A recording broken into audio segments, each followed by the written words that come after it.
Thanks for letting me know I was muted. Let me do that all over again. Welcome to Case by Case. Sorry about that, guys. Yeah, I had my mute on. Sorry about that. Welcome to Case by Case, everybody.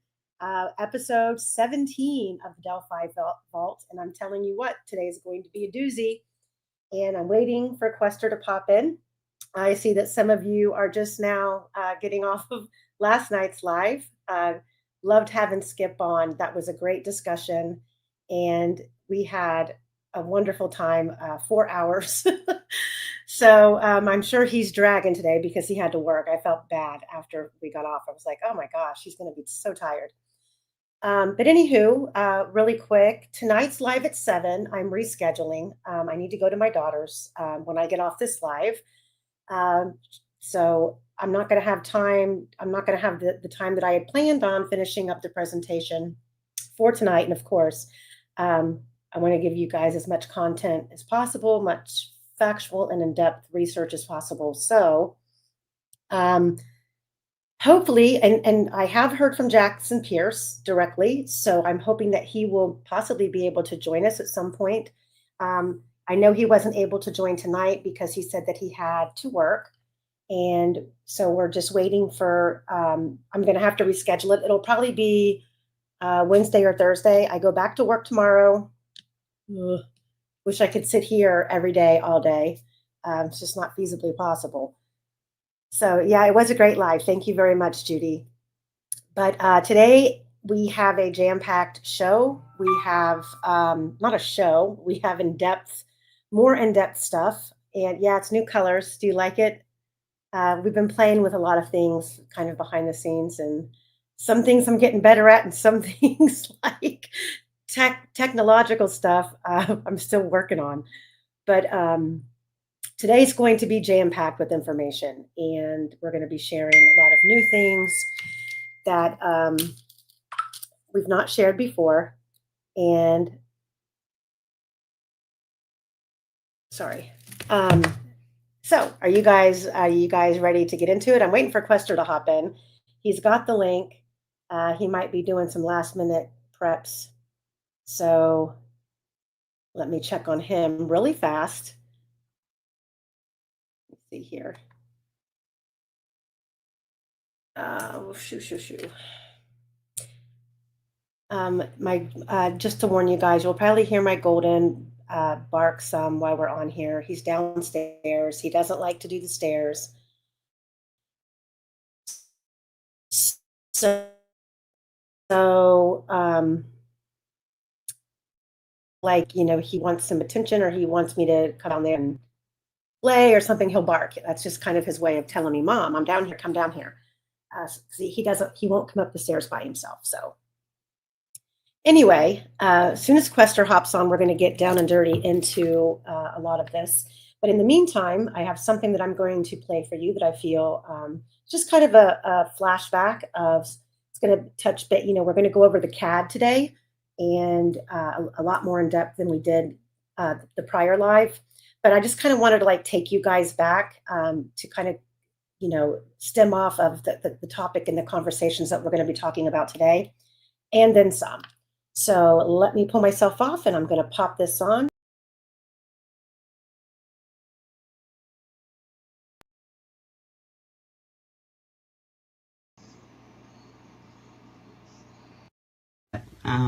This did often happen with the girls. They sometimes didn't come home.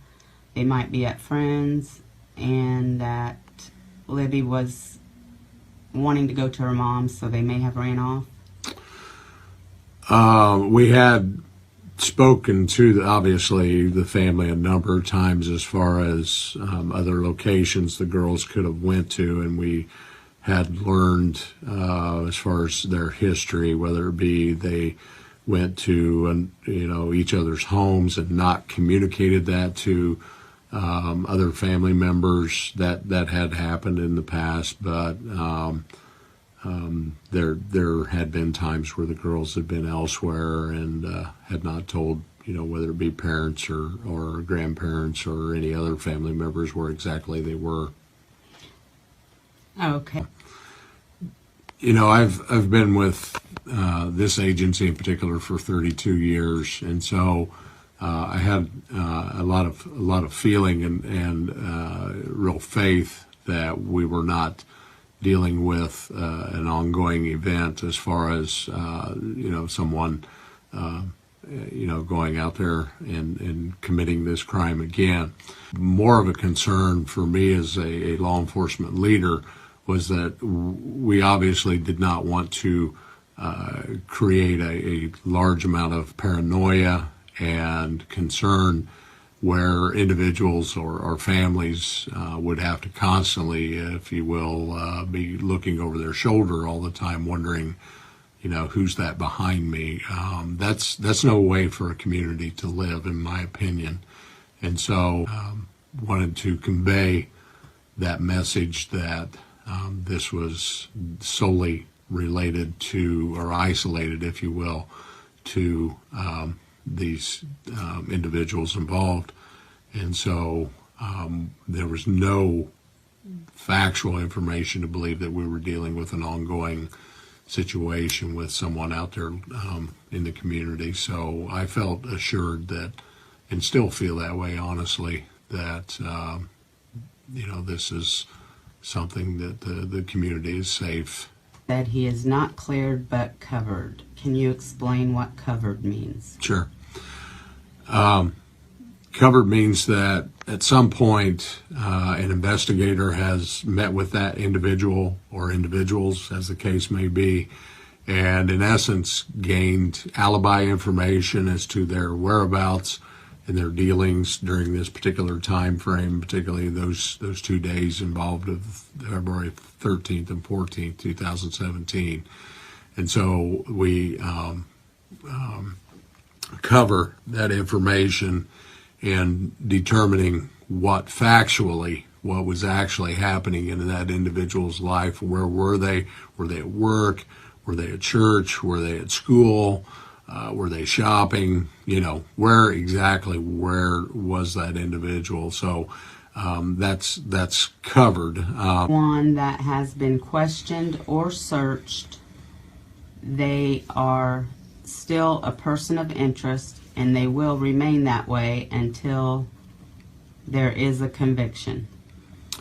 And again, correct. Again, I choose to use the word conviction because people are arrested every day, whether or not they're charged by the prosecutor and then taken to court and convicted is a whole set of new circumstances. So when we talk about a conviction, obviously someone has gone through the criminal justice system all the way through. The arrest is just the beginning point, okay? So we want to strive for that conviction, which is ultimately the ultimate justice for Abby and Libby. Were made. Authorities have the voice. Grainy.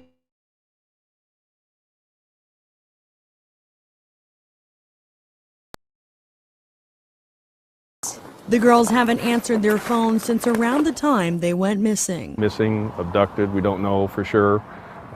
Cell phone has been pinging around town here. There's a cell phone tower, but the ping was last noted about 5 or 6 hours ago. They say the phone's now dead.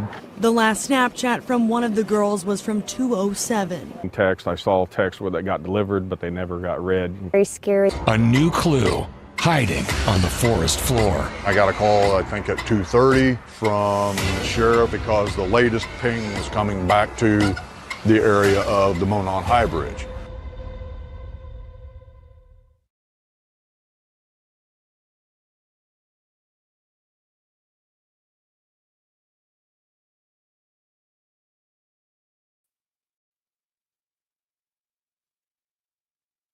So wasn't that a memory flashback?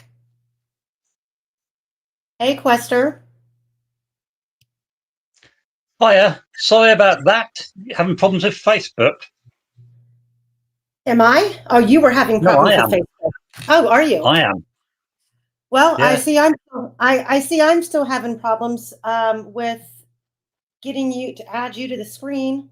I've been having problems with this for the past couple of days. It's not letting me it's not letting me add my guest screen. I don't know why. I mean, I know that you don't show your face, but it's still frustrating.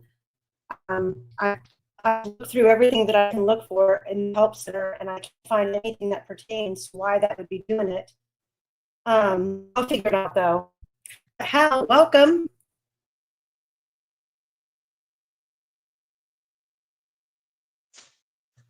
Can you hear me?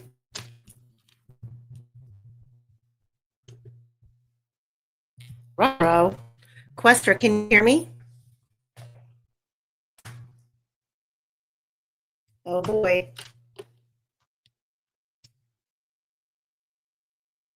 I hear there's a bell that I get a notification that that he's here. Let me see here. Let me Quester, I'm going to remove you and have you come back in. So I don't know what's going on. I wonder if anybody else is having the same problems. I mean, I even tried to do an update on my computer this morning and update my drivers.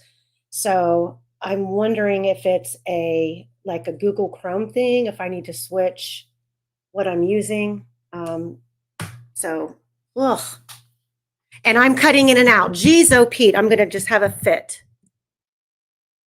I hope that's better. I keep breaking up. My gosh. Maybe I need to kick myself. Come back in. Maybe. I don't have any windows open. Is that better? I've got it right here in front of my face. It's better now. Okay. So hopefully Quester will be coming right back in. But if it happens again, or if you guys hear me, and if you guys hear me going in and out, let me know. Because I mean, there's a couple of things that I can do, but let me see. Yeah. Okay, there he is again. Are Can you you hear me? back? I Can can you hear hear you me? now. Yes, I can hear you. Oh, well, let's see how long I stay in this time. Yeah. Good Lord. All right, are you ready to get started? I'm ready. Okay, I just played a video of Tobe Lesenby, lying through his teeth about the girls going, the girls running off and no one knows, where they're at oftentimes. So the reason I wanted to play that before we hop into the presentation and all of the other really good stuff is because we had a conversation the other night about pings. And, I also played the video of Mike Patty claiming that the cell phone was pinging all over town. Then they interviewed a fireman who claimed that he was sent back out around 2:30 in the morning because the phone had pinged out in the area of the Monon High Bridge. So what's interesting about that is that's at 2:30 in the morning. But when Mike Patty says the phone was pinging all over town, he then reiterates that, well, now the phone is dead.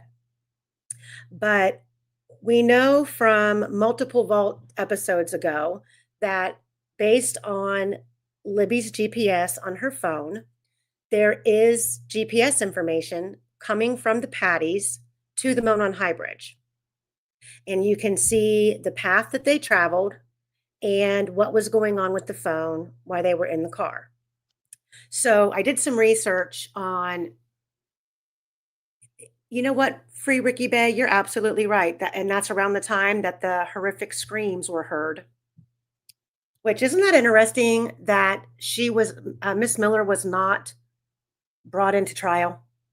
I mean, think about what a deterrent that would have been to a jury to buy the state's case if you've got someone saying that they heard, and she described them as like brutal screams.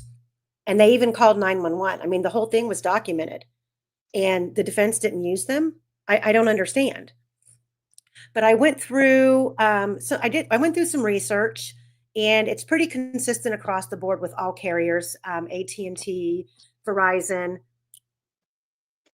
And we're going to talk just really quick about cell phone power pings and what information a carrier can get when they're requested by law enforcement to ping a phone to find out its location.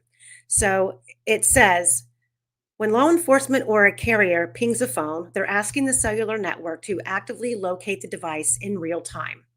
The exact information you get depends on the carrier, the device, and whether the phone's GPS is accessible. But here's the breakdown. So we know the GPS was accessible when they got to Mears, because there's evidence of that all the way in the drive to Mears.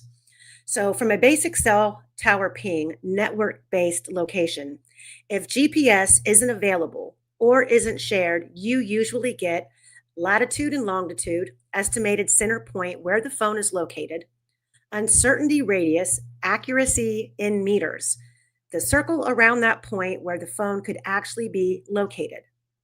Smaller numbers mean better precision. 50 meters equals good. 3,000 meters, for example, would be very broad. You'd get a timestamp of the exact location. You would also get a tower ID and sector, the specific cell tower in which directional antenna sector handled the signal. Examples: Wells Street Tower, sector facing northeast, location method, may be a cell site, timing, advance, or enhanced location if triangulated from multiple towers.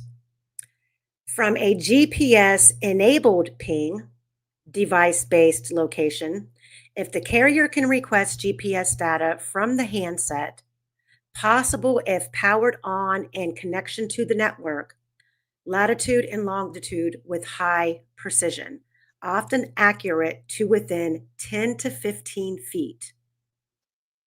Uncertainty radius still included, not much smaller than the tower only. Now, that for me is important because when the girls are out there in the wooded area, we know that Libby's getting some sort of a signal if she's supposedly uploading to Snapchat. I don't know if that would be considered a network connection. What do you think that means, Quester? Do you think that would consider a network connection? Like that would have to be like a Wi-Fi connection, correct? I'm sorry, I lost you for a few minutes in what you were talking about. So, I was yeah. I was talking the pings. I was talking about the pings, and if the GPS is enabled on the phone, it says that the cell phone pings could track the phone to within 5 to 10 feet. If it was, let me read that part again. If the phone, if the phone is powered on and connected to the network, so I'm wondering the network would mean she would have to be connected to Wi-Fi, but she wasn't connected to Wi-Fi in the car, and they got GPS information. Oh, it depends on what you mean by network. Do Right, they mean AT&T? Correct. I don't know. But even without the GPS, if the GPS isn't available, it says they can still pinpoint the phone. I mean, it appears it could be as close as 50 meters of an area, up, even up to 3,000, which is very broad. But the interesting, on top of all of this, the interesting thing is, why was there no tower dump closer to Richard Allen's home? Wouldn't his phone, when he got home, have pinged off of a tower there near him? Wouldn't his cell phone being used? I mean, maybe his phone would also ping off the Wells Street Tower. Well, as I remember, right at the start, the law enforcement got a download of a full dump of every phone that had pinged in that area that day, didn't they? And they then set about going out and seeing everybody whose name came up. Surely Richard should have been in that. Well, if if his cell, I mean, if he would have, he really never indicated, and All Eyes just provided a transcript of his interview. So I've got that downloaded. We're not going to go over that today, but I don't believe that he really ever agreed that he had a phone or was using his phone. He even made the statement that I might not have been getting a signal, and that might have been why I left when I did, because I wanted to go home and watch my stocks. So I don't know, but we do know that in that general area, there were 3 unidentified cell phones that were in the geofence. But I'm wondering, I don't believe that geofence, let's just say hypothetically, if you're not using your phone, I don't know necessarily if it always connects to the tower immediately. Because I have read where if your phone is not active, there can be like an 8-hour window before your phone automatically reaches out to ping on its own. But if he didn't use, let's just say hypothetically, he didn't use his phone. I'm sure he used his phone when he got home, but I'm pretty sure that would have been out of the geofence radius. But they could have pulled the tower that his phone would have been pinging off of from home even later in the day. So I don't know, but I just thought that was interesting, going along with the whole idea that the phone was pinging around town. They called off the dogs. Then they called off the search. And now, you've got Tobe on record. Even in that interview, I don't know if you guys paid attention, but that interview was from 2019. So even 2 years later, he is still attempting to dismiss the girls were in danger, even after they know now that they were found in the woods unalived. He's still making those statements. If I remember right, I didn't see what you put on, but if I remember right, Toby Leesenby was the one who said that he wasn't worried because they'd run off before or something along those lines, wasn't it? Mm-hmm. They'd run off And before. in fact, the only episode that can be found where the girls were missing was one time when they were at school and then wanted to stay a little bit late, so they didn't answer when their parents called them, but they were still at school. It only took a short while for them to find them. So I wouldn't call that that wouldn't fit with what Toby Leesenby was making out.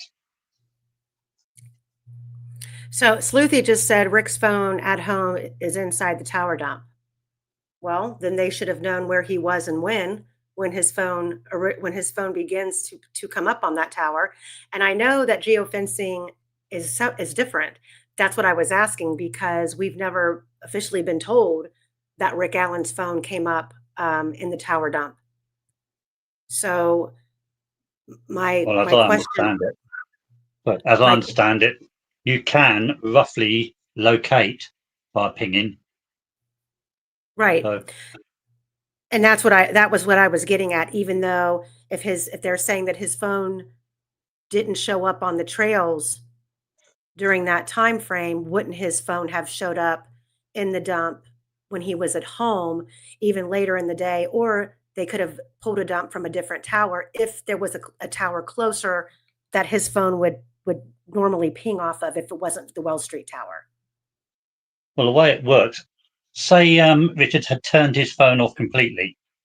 The moment he turned it back on, it would have pinged out to try and find the nearest tower. Mm-hmm. So you'd have immediately had that, and that would be telling you the first moment he turned his phone on. Right. I don't understand. I don't understand the lack of them not attempting to provide any kind of alibi location at all. I just don't understand it. I believe it's there. So anywho, I'm going to pull this off. And what do you want to go to first, Quester? You just want to jump right into the presentation? Yes, we can do. Yes, why not? Mm-hmm.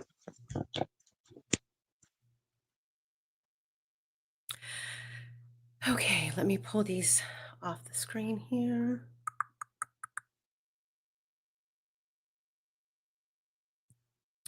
Okay, we are going to start with a couple of the the supplemental reports that I pulled that I wanted to discuss. Um, these, I'm not going to read through all of these. I've highlighted some areas that are significant.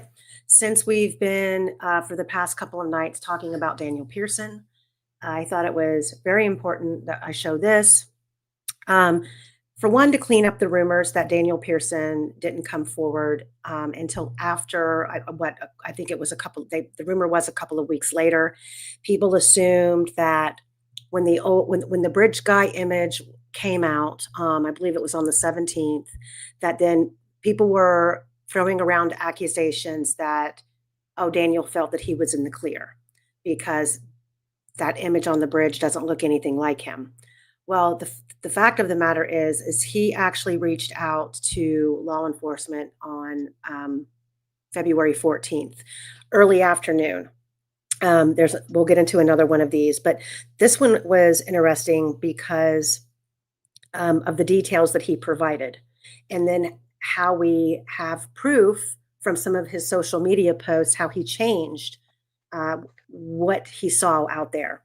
So, Mr. Pearson stated he and his girlfriend were walking on the trails the day before, and while they were walking, they noticed several cars and also an older gentleman that they thought was very suspicious. Mr. Pearson advised the older man had white or peppered hair, and he also had facial hair. Mr. Pearson advised that this older gentleman was wearing blue jeans, but he remembers he was wearing a black golfer's hat or something similar. Mr. Pearson stated that the odd thing he remembered about this subject, he was taking pictures with a disposable camera, and he even took a picture of them without permission. Mr. Pearson was asked if he would be able to do a sketch of the person if he could provide the sketch artist. Mr. Pearson advised between himself and his girlfriend, Shelby Hicks, he thought they could provide a sketch. Arrangements were made for the sketch artist from ISP to come to Delphi and meet with Mr. Pearson and Miss Hicks. So another interesting thing about that is I have a slew of social media posts from Daniel Pearson basically thwarting off Shelby Hicks, saying don't talk to her, she didn't see anything. And he used the excuse we were arguing, and so she missed this guy altogether. Now, I showed you guys last night. Let me see if it's in here still from last night, where, let me see, where Daniel Pearson was actually designing the city of Delphi's website. And so that tells me that he's very technically savvy. Let's see if I have it in here by any chance. I don't. I must have pulled it in as a picture. But so there's the fact that he's going to mistake a disposable camera for a digital camera. But we do know that David McCain testified that he gave his SD card to the FBI and they never returned it. So this being in the supplemental report taken by an officer, why was this not looked into?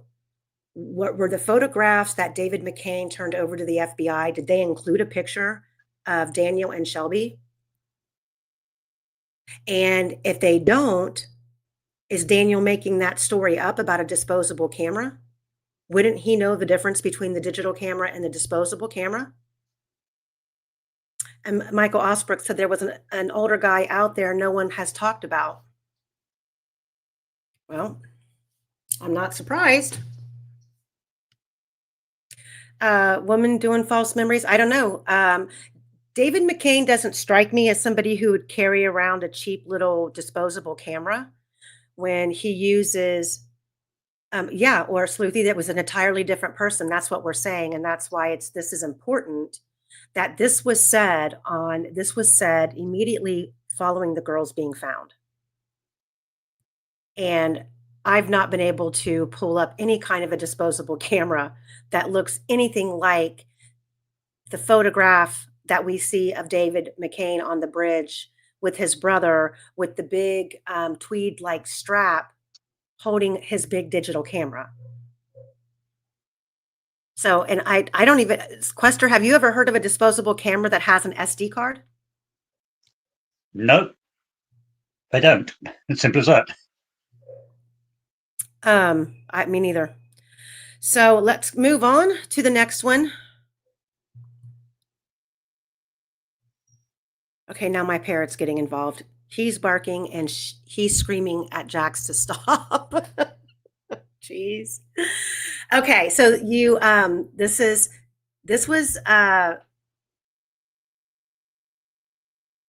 from February 14th, even though it was not reported until October 2nd. It wasn't put down on paper, which I mean, I think that's just a blatant neglect of duty, to be honest. Like, how are you supposed to remember unless you're taking, I mean, you better be taking some good notes. This right here, again, is proof why Dan Doolin sucked at his job.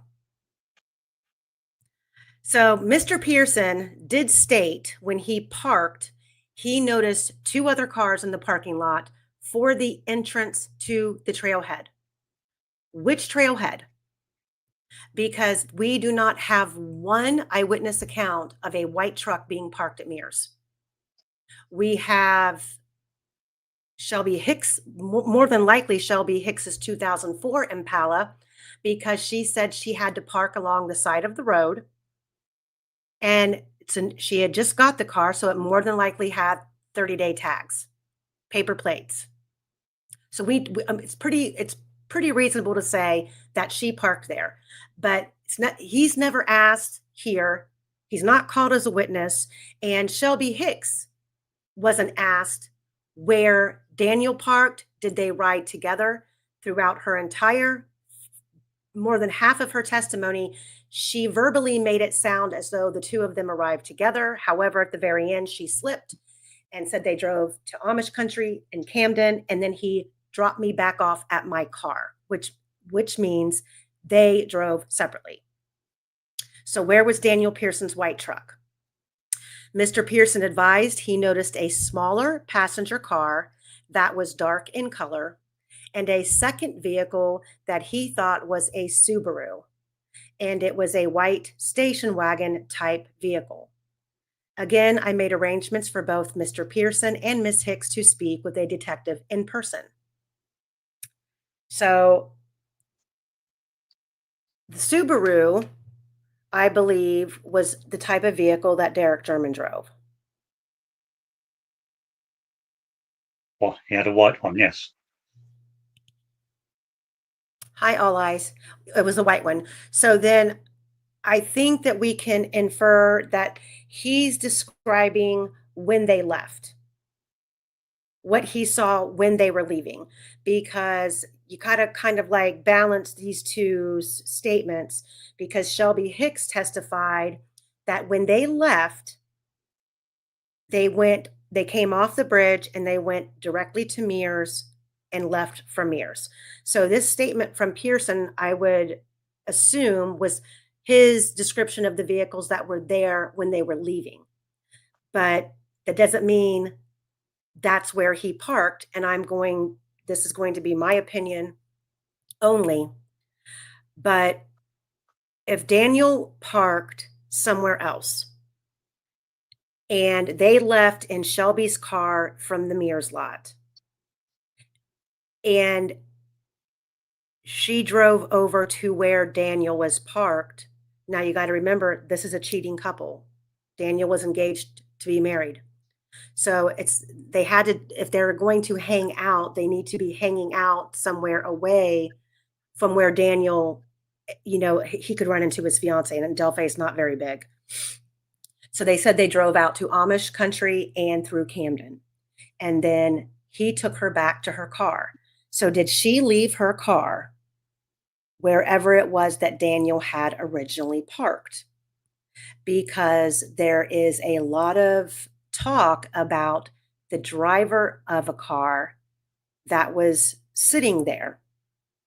And her grandfather told Skip and some other people, he gave details that law enforcement wanted her to come in because they wanted to discuss with her car and where it was parked.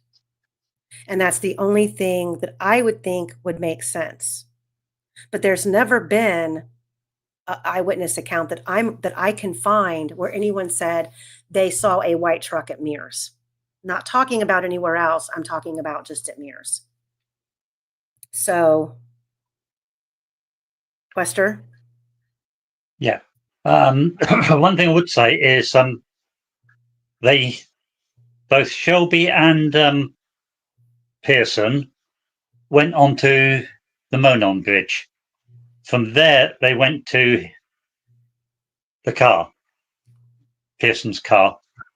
Mm-hmm. So we know he parked somewhere within walking distance of the bridge. Correct. Now that means either it was at Mears or perhaps on the private drive on the other side of the bridge. Well, we're going to get to that. Yep. So next up is, Sleuthy, here, that's what we're saying. We think so Shelby's grandfather, which it's kind of you take it for what it's worth. It's all that we have to go on. It would have been great if he would have been put on the stand like he absolutely 1,000,000% should have been. And Anders, no, it's not All Eyes' this video that I have at the beginning of this video on the trails. It's actually Julie Melvin's. And so we have to kind of piecemeal all of this together, like I've been saying. But Shelby's grandfather goes into this long thing about how he used to take his grandkids out there to the trails when they were younger. And he used to take them down the reserve trail, which it's referred to, it's called now Niche. And Niche is the landowner. It's the name of the landowners who have bought a portion of that trail that goes down the side of the bridge to the water. So he talks about how Shelby would have gone out there and gone right to the reserve area first. But that's not what Shelby said that she did. And Quester made a really good point because they both claim to have had cell phones. Shelby and Daniel. So why would Shelby park at Mears, get off the trail, and then go right and start walking to Freedom Bridge? I'm sure before she got there, she would have been in communication. She would have been in communication with Daniel, knowing where he was. So, but she said they started walking toward Freedom Bridge and they went halfway and they turned around and came back. That's odd in itself. But her grandfather says they were out there at 1:30. All Eyes, I had a couple videos loaded, to be honest. The one that I had, it might be his, but I know that the one of them Julie sent me, and I don't know if that's the one that I uploaded or not. It's neither here nor there. But so that's just kind of curious. And the grandfather seemed to have all the details about that day. Yeah, Skinny, I would say it doesn't seem likely that McCain would have a disposable camera and then testify that he gave his SD card to the FBI and then never got it back. So next up is, I think I had talked about this before, but next up is the supplemental report. I think I only loaded one of them in here because I don't want to be here, keep Quester here all day. We have so much to go over. So this is from Dave Leibert. I was still now just remember, I know that there's been a lot of things that have been said over the years, and like everything else, you have to take it with a grain of salt. We can discuss it in a fictional type of way and see where it plugs in and see if it makes sense. But this right here is on February 14th, okay? The day the girls were found. So we're talking the morning before is what he's describing here. There's no doubt in my mind that any lawyer could have put Teresa Leibert on the stand and pulled this out and say, why is your story today different than what it was on February 14th? So I was still working on February 14th, 2017, when I went to the Dave Leibert residence to see if they had seen anything in the area since they are near the crime scene. I spoke with Mr. and Miss Leibert at their residence located at 2482 North 625 West. When asked if they had seen anyone or anything strange in the area, they advised they had seen a male walking on the roadway on February 13th, 2017. I was advised the male they seen was wearing tan-colored pants with a darker colored top, maybe a gray color, and he was wearing some type of bandana on his face. I was advised that you could see what appeared to be a scruffy beard under the bandana. Mr. Leibert advised he and his wife were going to town and they noticed this white male walking near their mailbox. I was advised when this male seen them leaving their driveway, he turned and started walking south on the roadway away from their house. The Leiberts advised they have not seen this person walking in the area before. That's compelling. Could anybody put Richard Allen out there on that private drive in the early morning of February 13th with the face covering on?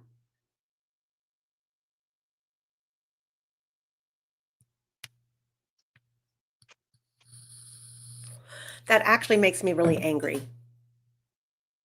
If I recall, Dave Leibert put a time of 10 o'clock on this, didn't he?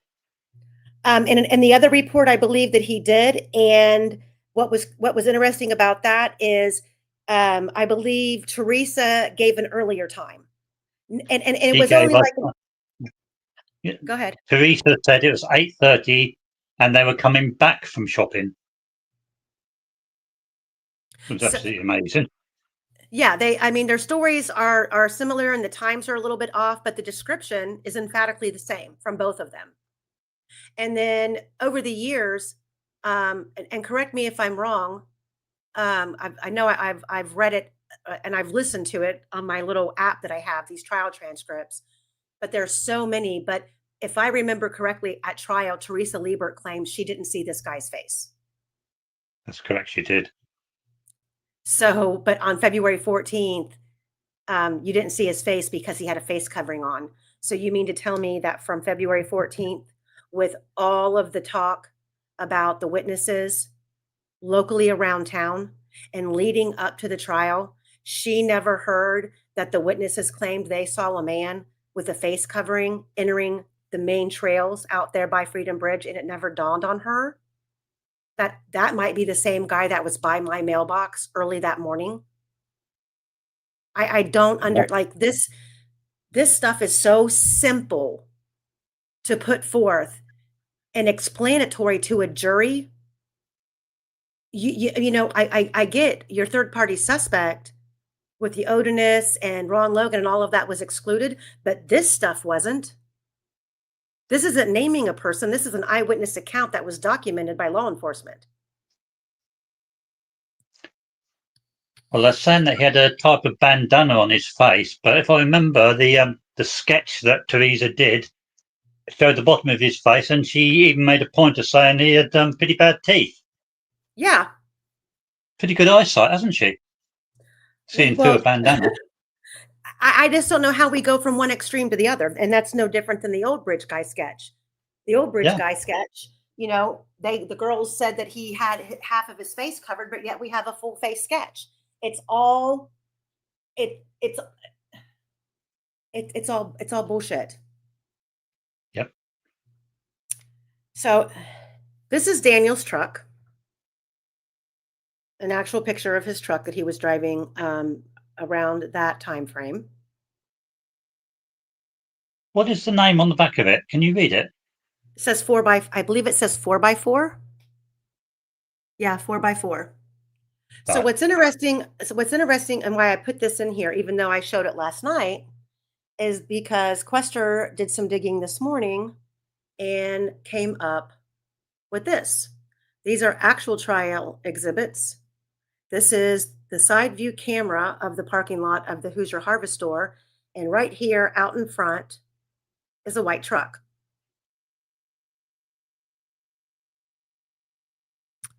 Could this be Daniel Pearson's truck parked at the Hoosier Harvest Store?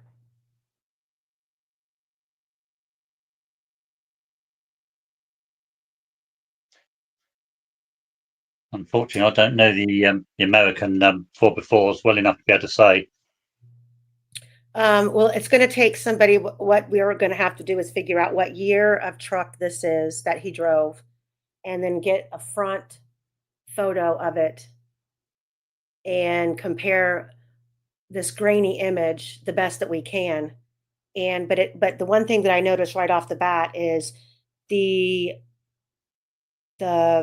front of if you look at the front bumper at the bottom picture of Daniel's actual truck, it does appear to be chrome, and the truck over here in the front appears to be chrome.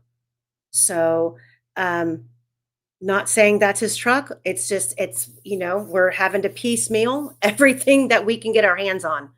And if his white truck was not parked at Mears, and he said that is he claiming that the Hoosier Harvest Store parking lot is because it's near the trailhead, which it's a little bit of a walk from there up to the Mears lot. Or when he's saying that he parked at the trailhead, did he park out there by Freedom Bridge? And, then we have to figure out and find a way to learn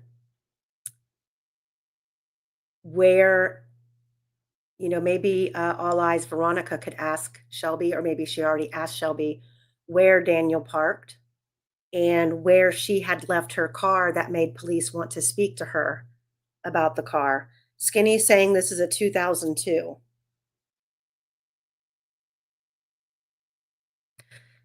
So they're already kind of speculating that Thomas is saying that no, his truck was a pre-98 body. The one in the driveway is a 99 to 2001 body. Okay. Well, Okay. we'll keep digging, but he had to park his truck somewhere. Alice and I agree.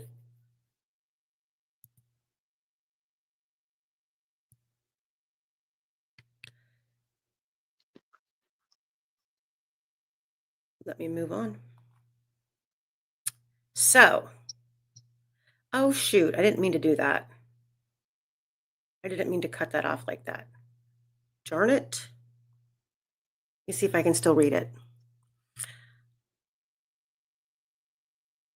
Okay, so this is another supplemental report. Now look at the date that this was put into the system. February 19th.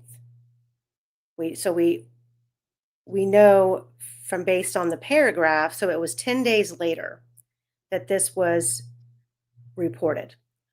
On February, oh no, actually it was, I'm sorry, not the 9th, it's the 19th. So the same day that it was reported is the same day this report was generated.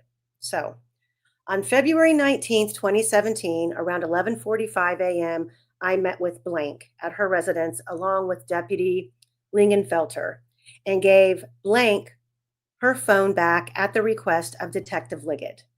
I asked Blank how her daughter had received the Instagram message from Anthony.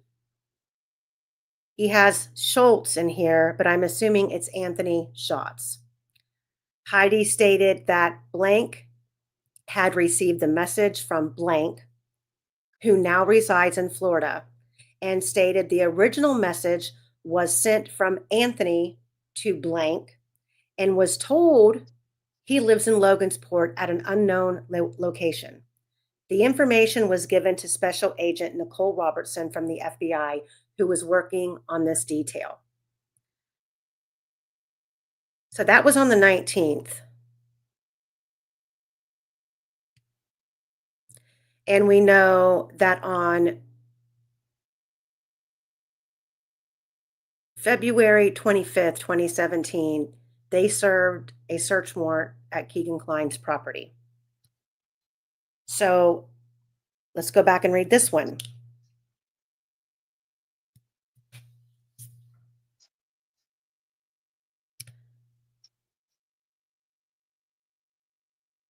I'm not going to read all of this.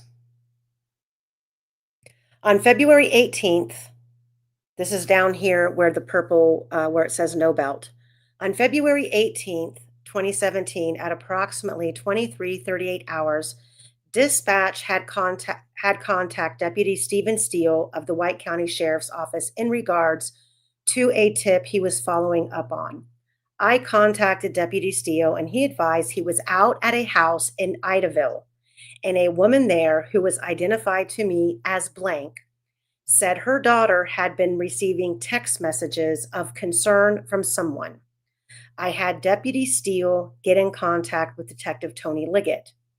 Detective Liggett asked that I pick up the phone from Deputy Steele that night and leave it at the Carroll County Sheriff's Office for him in the morning. Later in the shift, in the early morning hours of February 19th, I met Deputy Steele at the Carroll White County line just south of Monticello. He gave me the phone along with a signed consent to search form for the phone. He signed over custody of the phone to me on a property record receipt form I had generated. It was an LG cell phone, black in color. I sealed the cell phone in a clear plastic evidence bag and placed the cell phone along with the property record receipt form and consent to search form in Detective Liggett's box at the Carroll County Sheriff's Office. So what do you take away from that, Quester? I'll let you go first. I'm not really sure. I'll have to think about that. Well, I can say that the redacted name on this report is the same name on the one that I read first, where the phone, and I think what I did when I was putting this presentation together is I flip-flopped the slides, and I didn't mean to, because technically this one should have came second, them returning the phone. But the unredacted name in this first report is the same as the unredacted name in this one. So the same person is calling in saying that her daughter is getting messages from this Anthony Schatz, and this is on the 19th.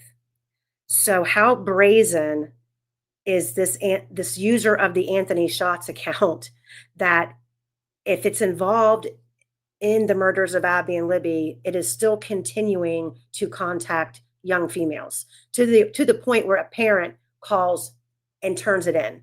And then on the 25th, we have this search warrant served in Peru. I'm wondering if this was a compound trigger for law enforcement. You know, they seen the name in Libby's phone. Now they're seeing this being tipped in. And then they put two and two together, like, okay, we got a problem with this dude. Yet they served a search warrant and they let him walk free for 3 years.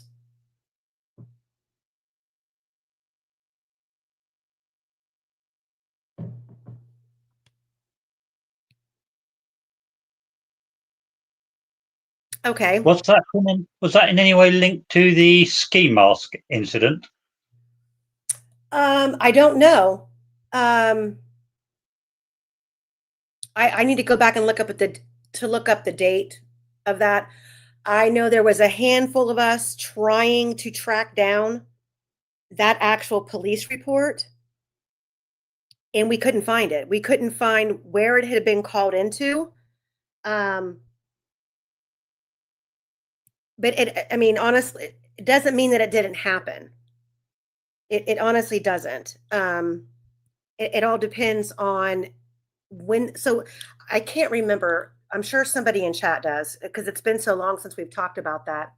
If if it's a girl who called the police, or if it was her parents when they got home after her telling them about the man outside the house with the ski mask on.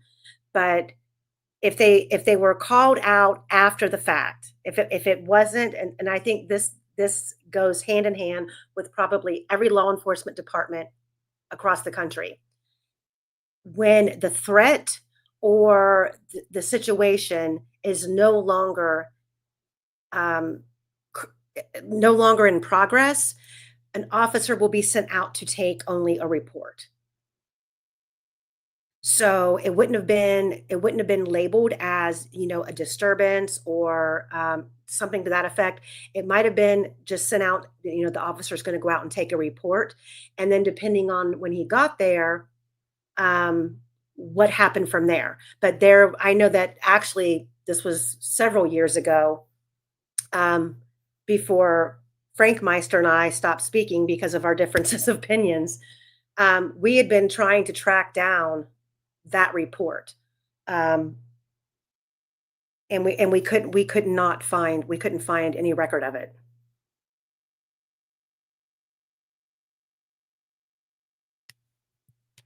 So this here, okay, well, actually, let me back up, because there was another part of this that I wanted to point out. I want to make sure I put it in here. Where did it go? Okay.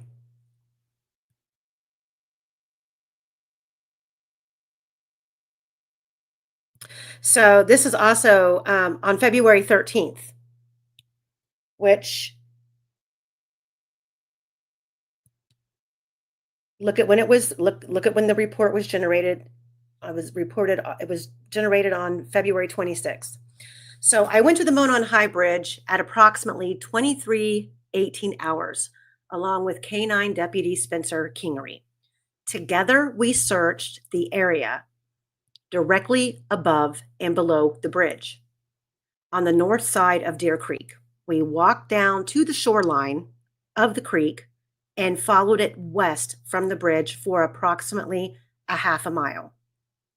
At approximately 2300 hours, or 23 hours, we left the area. Now, what's interesting about that,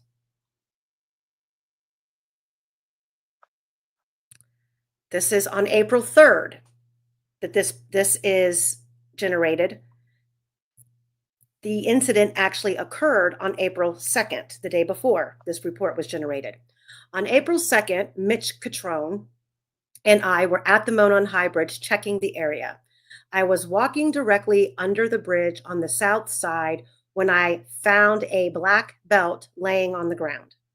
The belt appeared to be worn by someone with a small waist. I felt it had been there for just a small amount of time and decided to place it into an evidence bag of the double homicide that had taken place a short distance from where the belt was located. I obtained a brown paper evidence bag along with disposable gloves and picked up the belt and placed it in the evidence bag. On April 3rd, I turned over the evidence bag containing the black belt to Detective Harper of the Indiana State Police. And to the right is a photograph of where this belt was found.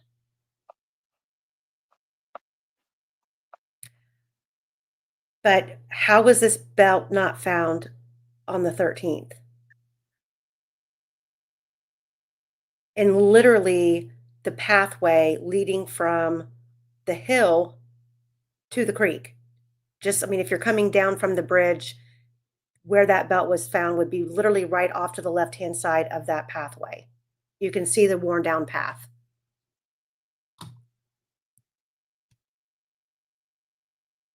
Then this belt was never tested.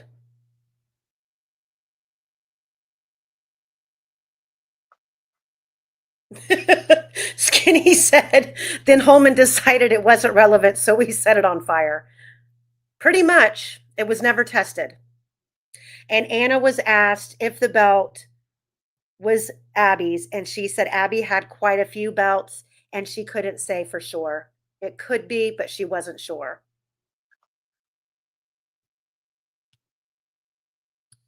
Well, a belt isn't something that you lose and you don't notice, is it? No, and it's when you're out there with a canine and you're searching an area. How is this missed? I mean, they had this whole area for several days marked off with crime scene tape. How was this belt missed? And the importance of what was on that belt, the DNA. Why is that a piece of evidence among many others that were just simply not tested? Exactly, Keith. Contact DNA. They certainly, if the belt did belong to Libby, I'm sure her DNA would have been on the buckles of the belt.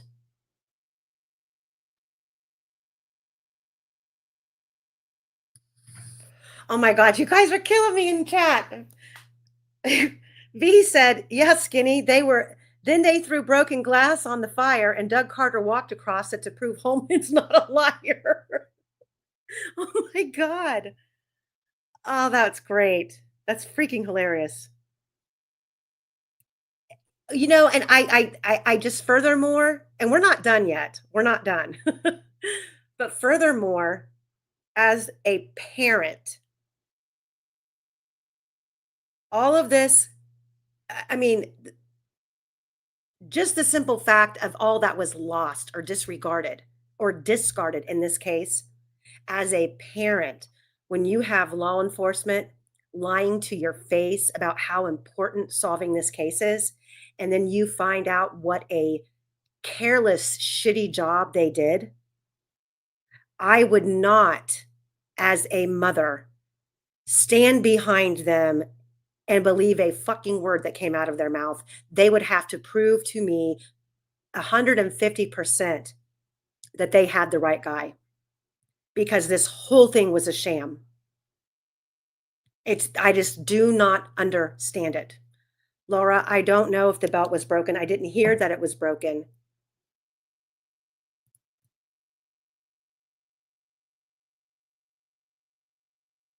I just can't. This is so frustrating. And Keith, Keith said they didn't even collect the Hoosier Harvest Store video until 2022. Well, the FBI, there's a document that we have that the FBI collected it. And then there's also a source that has claimed that law enforcement was informed that every vehicle on that video was accounted for. And Well, then there should be a document for that, then, shouldn't there? There should be. And so who did they assign the little black car? Who was the owner of that black car that they claimed they had identified, that then then out of nowhere turns into Rick Allen's car? Better yet, people in Delphi, if you were approached because you drove on 300 North that day and you were approached about your vehicle, you should be speaking publicly. If you drove a black car that looks somewhat similar to a 2016 Ford Focus and you confirmed a time and date with law enforcement that, yes, that's my car, speak out. I don't understand the complacency of letting one, an innocent man sit in prison, two, little girls not getting justice. And the biggest issue here is, do you guys still have a killer walking amongst you, or killers?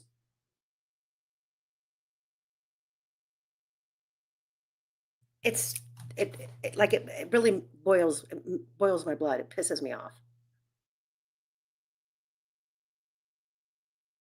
Well, I sort of understand why no one's coming forward after what they've seen happen to Richard Allen. If I had a little black car and I'd driven past that, I'd be keeping my mouth very closed and selling that car. Well, or you get an attorney, or you go so public with it that someone would be stupid to mess with you.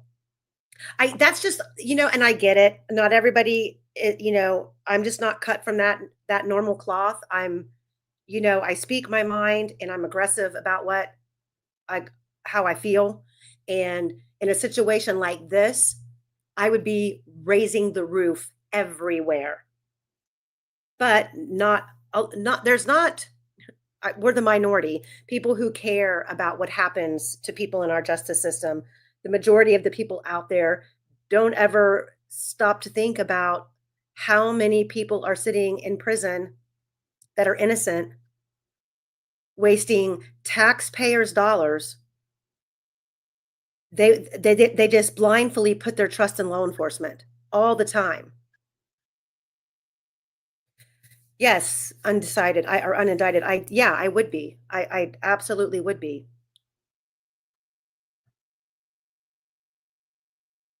So, all right. So here we go.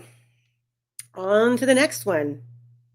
So what you're seeing up here in the top left-hand corner is an actual picture from Kay Weber's webcam. Not webcam, but deer cam camera that she had hanging on the side of her shed. You see the angle. This is right on the edge of the Weber property, further back down the south end of where the bridge is, facing the water. So I would like to think that if anybody crossed that creek, they could have been captured on this camera. And I know that it's been thrown around for years that some say Kay Weber's cameras weren't working. Some say that Kay Weber's cameras, they were constantly being vandalized.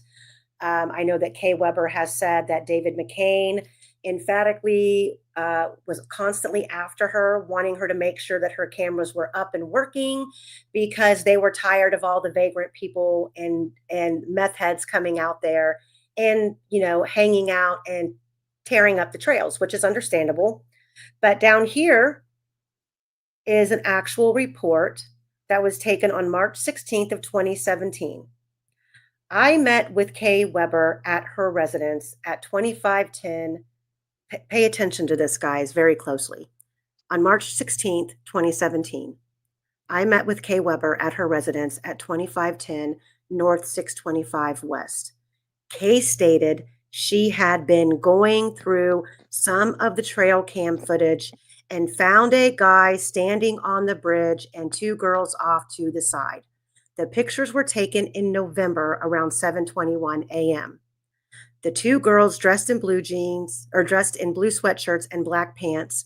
The male subject seen in the pictures around 7:44 a.m. is wearing jeans, black sweatshirts with a blue vest and gray ball cap, along with the red tennis shoes. The male subject walks off the west side of the bridge while the girls were on the east side of the bridge, unknown if they were together or who the identity of these three subjects were. Okay, so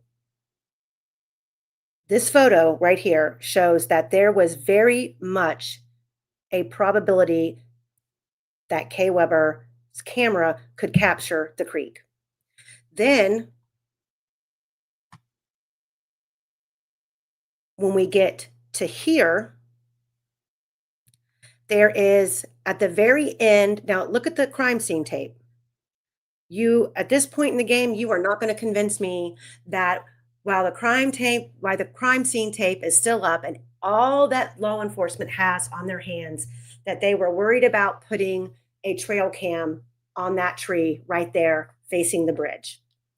And this is a social media post where it says when the crime first happened, Miss Kay would join in conversations.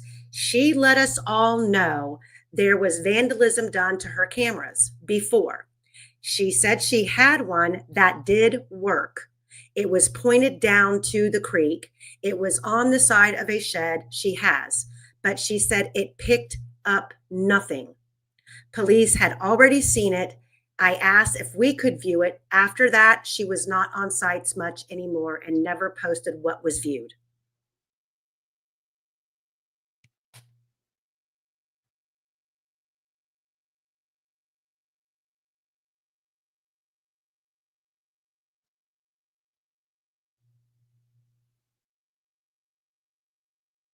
So nobody finds that alarming. One specific part in there is extremely alarming. Well, and then to go even further to discuss, 2 FBI agents traveling all the way to Arizona to interview Kay Weber, and she claimed that she was shown a picture of a man on the bridge, and when asked if she could identify him, she said, "No, how can I? His face is covered." Well, I am sorry, but the BG photo, you cannot say that image depicts a man with his face actually covered. You can see a nose. You can see his jawline. You just can't make it out. So where would that photo have come from? How about a damn trail camera mounted to the tree facing the bridge?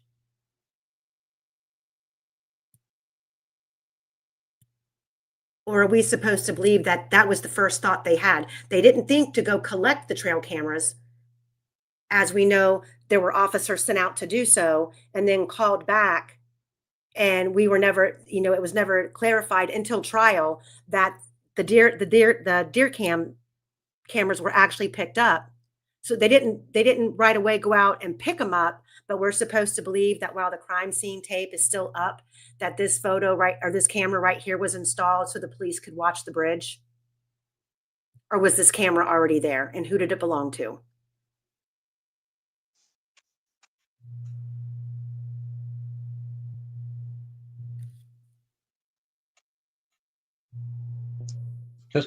Just as a little point, trail cams, you may well know that you can do 2 things with them. You can either have a memory card put in, or you can have it upload direct to the cloud. Now, if you've got it stuck out there, there's no way you're going to be putting in a card. That would be loading direct to the cloud, wouldn't it? Yeah. And when it's on the cloud, it doesn't get wiped. It just keeps on loading and loading. Yeah.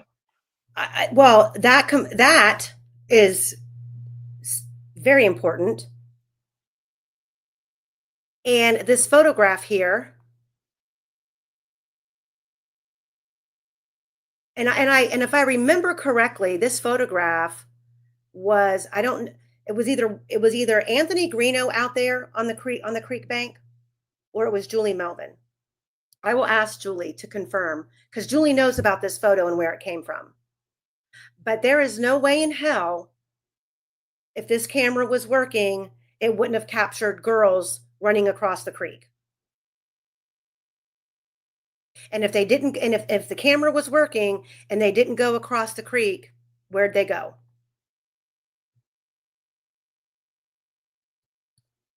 How did they get to on Logan's land? Right. Back around. Sleuthy says, the trail cams I have in the woods near my blind, I do use SD cards. And when I go check the cameras, I take out the SD card and put a new one in. And when I get back to the house, I put card in tablet to check. Sleuthy, are those motion active? I was going to say, I would think so. And not to be critical of Kay Weber, because by no means is any of this her doing or her fault at all. And when she turned, and she wasn't even here in the state, she was in Arizona. So she doesn't know what, I'm sure she might have known later, but at that time, they searched Weber's property numerous times. But I can't imagine, as psycho crazy as Brad is about his property, not wanting anyone to step foot on it, hey, under your scars, that he wouldn't have working cameras. And isn't when you go out of town when you want your cameras on, even though her son was staying at her property?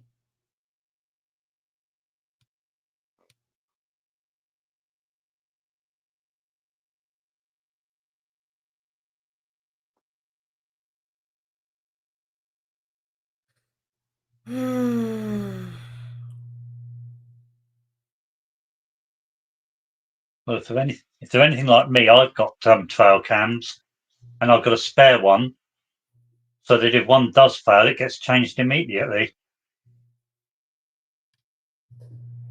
Well, I would feel like the Brad um, is so worried about trespassers and, people being over there on that property, probably even more so after the crimes.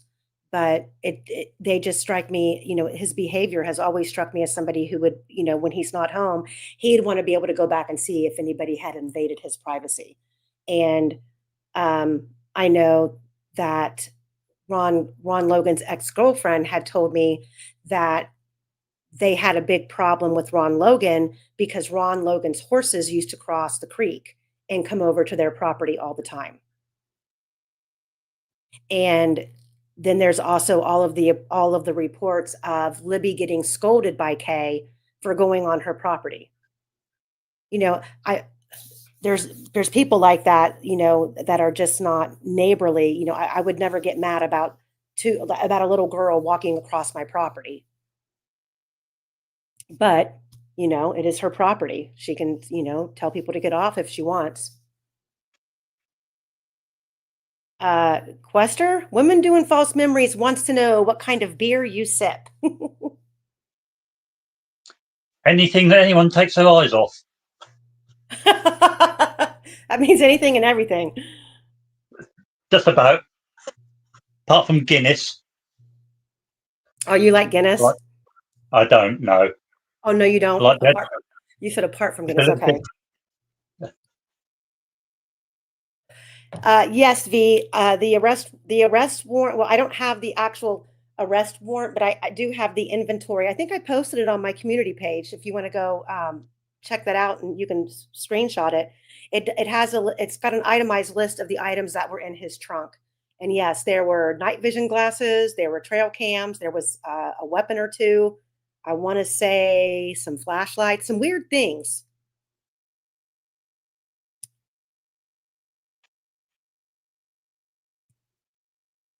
Oh yeah, trail cam, and yes, night vision goggles. He also had those. And I don't know, it just seems kind of odd that he had all that equipment in his trunk while, he's on the run with a minor. It doesn't seem like, he had hunting on his current to-do list. Chester, I don't know if the camera had sound. I do know there was a heat drone that was out there, Candy. I spoke. He's not very forthcoming, but I did speak to him. He did confirm that he went out there with his drone and he did not see the girls. He said that he was able to see animals, deer, and he was able to identify searchers walking around out there.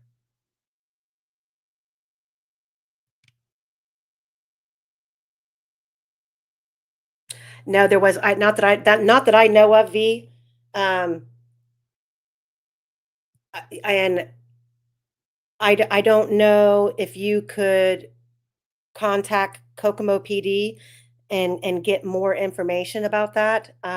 You might even, to be honest, and this would be a toss up because his arrest didn't include a minor, but you could try and attempt to request his interrogation video.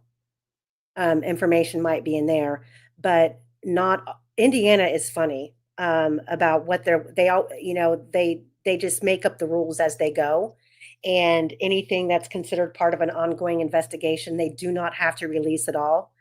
So now that he's in prison, you might get lucky. They should have something on the Kokomo website about how you go about requesting that kind of stuff.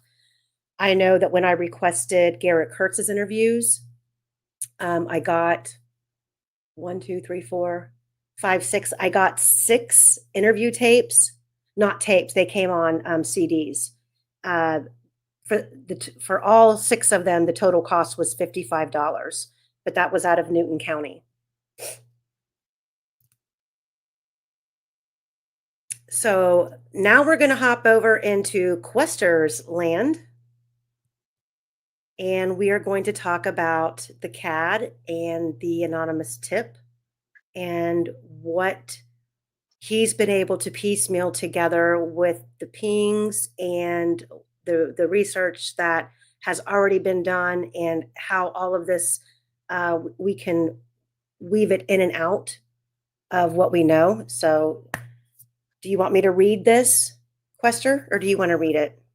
No, you read much better than I do. So there was an anonymous tip called in regarding February 13th. The tip was called in at 22:36. The caller advised she was traveling southbound on the Heartland around 1 p.m. She had went under the bridge, and there were 4 kids, possibly all girls, running in the left southbound lane. They were all in sweatshirts. They ran to the main street exit turn, and one sat in the middle of the road. The others pulled her up off the ground, and they started walking southbound. Caller advised one looked like to be wearing a big coat. We don't know who. Well, we think we know now, but we won't say the name. But it's more than likely not Betsy Blair. And I've been told that it's not Betsy Blair. We've had to do our own digging to find out who made this call. So do you want to talk about this, or do you want me to switch to the next slide, Quester? Depends what the next slide is. But it's worth just carefully dissecting what's written here. She was traveling southbound and she went under the bridge. That bridge has got to be the Freedom Bridge. Now, if she was traveling southbound, you cannot get onto the southbound to go under that bridge from the 300 North. So that immediately says to me it can't have been Betsy Blair. We have a totally new witness here. The second thing is 4 kids running in the left southbound lane. Where did they come from? Well, I don't believe they've been running all the way down the highway from the nearest town. The only real place that they would have been coming from is up on the up on the trailhead. There are 2 ways down from there. You can go down towards where the old CPS building was and down that way, or you can go directly down on the other side of the trailhead and join the road there. Thanks. Now, the one on the right is the latter. If you came down there, you wouldn't be running south on that main road. You'd be going just straight across. Therefore, it's logical to say they went down the other one. They came from where the CPS site used to be. Now, if you notice the walls, the retaining walls, there's very little space for anyone to walk. That would explain why they would have crossed over and been running on the south lane. On the road. On the road. So they would have been coming along that one, under Freedom Bridge, then turning right. And this is where this woman saw them. Having come through the bridge, she saw them there. That picture on the right is where she saw them. It's got to be. There's no mention of having to slam on the brakes or swerve around them when this girl sat down. So one must assume that they'd already got off that road and into the turn into Delphi when this girl sat down. This is extremely bizarre behaviour. Why would the girls have come down such a strange route, crossed a highway, running, and then one of them decide to sit down? It's just not natural. Well, especially when, okay, let's hypothetically, these girls came from the trail area. They could have crossed Freedom Bridge and gotten to the same area that they were heading anyways. That's correct. This indicates that they would have came off the trails. They would have turned to the right and taken the path out to the road as if they were going to walk towards the CPS building. Then they cut across the field here and ended up on the highway. Why? That's what it indicates, yes. And, I don't put anything past teenagers. I mean, they do stupid things.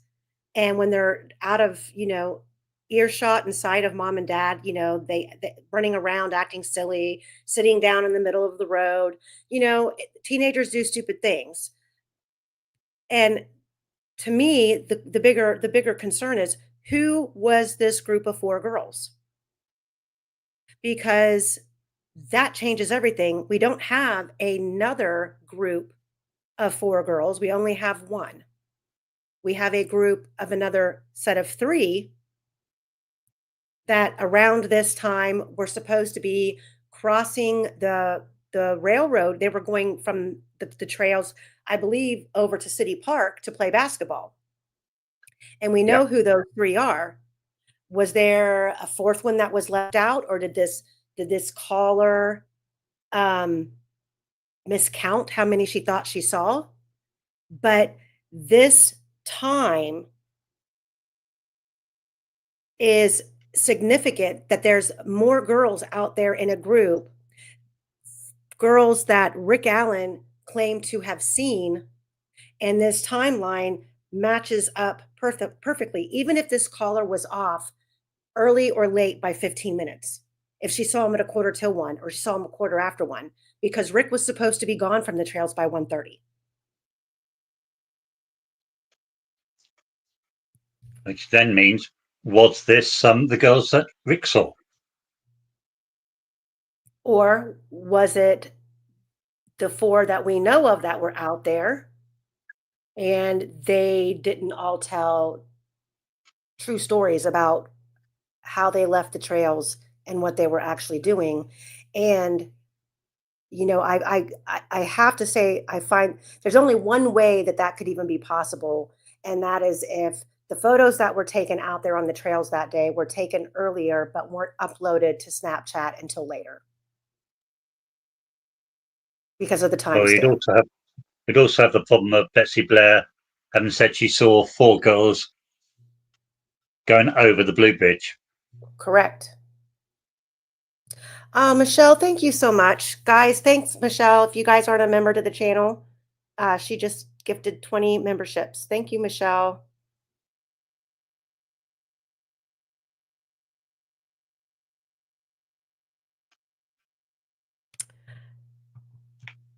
So, I mean, yes, I mean, she could have been tired of running and sat down. It's just, who are these 4 girls, and where was this witness at trial? Where was this witness? It was important enough to list her tip in the CAD. And I'm sure there was a zillion things going on that day, and that dispatcher was overwhelmed trying to get information, as much information documented in her system as possible. This was important enough to document in the CAD. And once again, we never heard about it at trial. No matter which way you look at it, no matter which group of girls you say it is, no matter what woman driver you say it is, this witness is important, and so are those 4 girls. Right. Yet they've been totally whitewashed out of this case. Rambo Bambo, I can believe that wholeheartedly about Bree Wilbur. Yeah. I don't know if I brought this up before, but that podcast that was done a long time ago is actually a very good podcast with lots of good interviews in it. I want to say it's called Scene of the Crime. And if you guys don't know this, it is the producers listed on it are Kelsey German, Bree Wilbur, and Gray Hughes. I can see Bree saying or doing whatever the family needed her to say.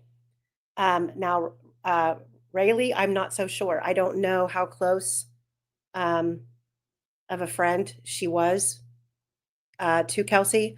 But another thing that's always struck me funny is, you've got Bree and Kelsey who are supposed to be, BFFs. And it's my understanding that Bree was over at the Patties, I believe, the night before. Correct. And,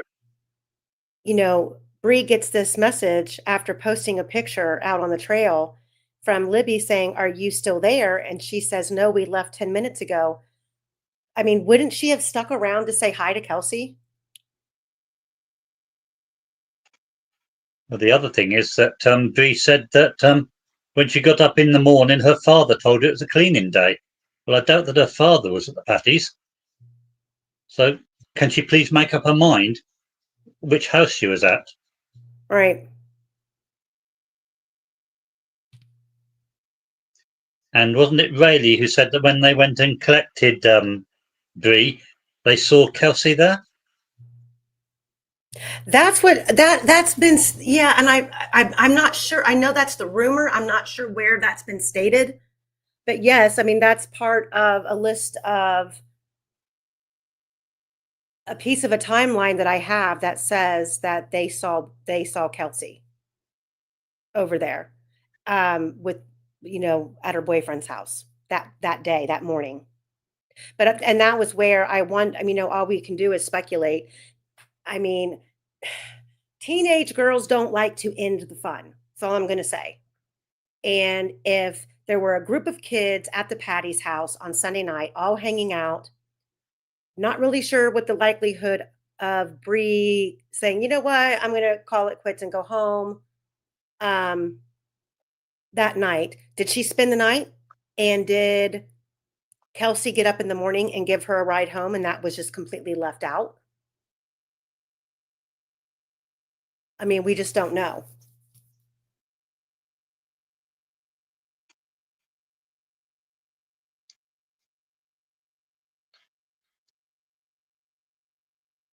The other thing I find slightly odd is so far we've identified by name, I think, 20 girls that were out there at the time. Mm-hmm. How many boys have we identified? 1. Yeah. It's odd, that, isn't it? Yeah. 1 in his 20s, like Skip said, only 1 in his 20s.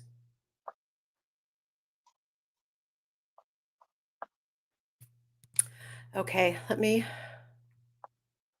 move that. Guys, I will post all of this stuff. I know I'm running a little bit behind, but I'll get it all posted in the Facebook group. And if you guys aren't a part of the Facebook group, the link is at the top of the chat.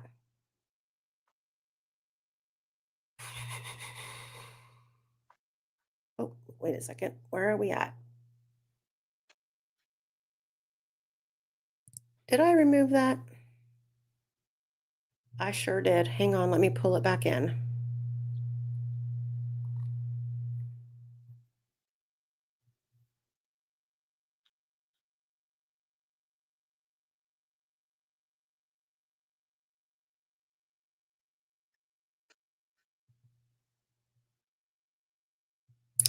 All right, Quester, I'm going to let you take this one. I've looked it over, and guys, on this screen, if it's, to get it all in, it has to be, condensed tightly. But we'll make it available in the group so you can screenshot it and zoom in on it. I've been told that these timelines, if you share your screen to your like flat screen TVs, like in your living room, that they look amazing. That's nice to know. Yes. So do you have a copy handy, Quester, your copy, or do you want to? Do you want me to? Yes, do you want me to just read loading it up? Okay. Well, I need to step away just really quick and let my golden back in the house. I'll be right back. But if you want Right, you to want me take, to start without you? you can start without me or start explaining what everyone's looking at. Either way, I'll be right back. Okay, right, Elizabeth Blair. We seem to have a thing about her. We've had to change her times 4 or 5 times to try and keep up with what's being said. But we now have her transcript and we know exactly what she said in trial. So these timelines are according to what she said.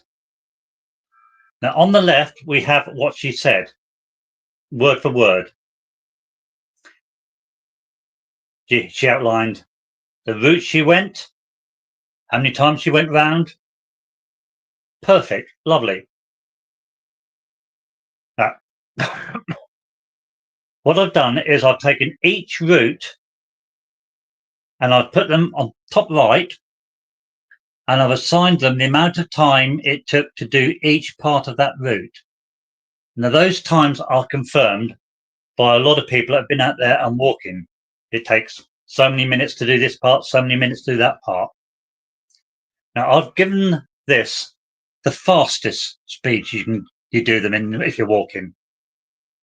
But Betsy Blair obviously wouldn't have been the fastest walker, so we're giving her a bit of leeway.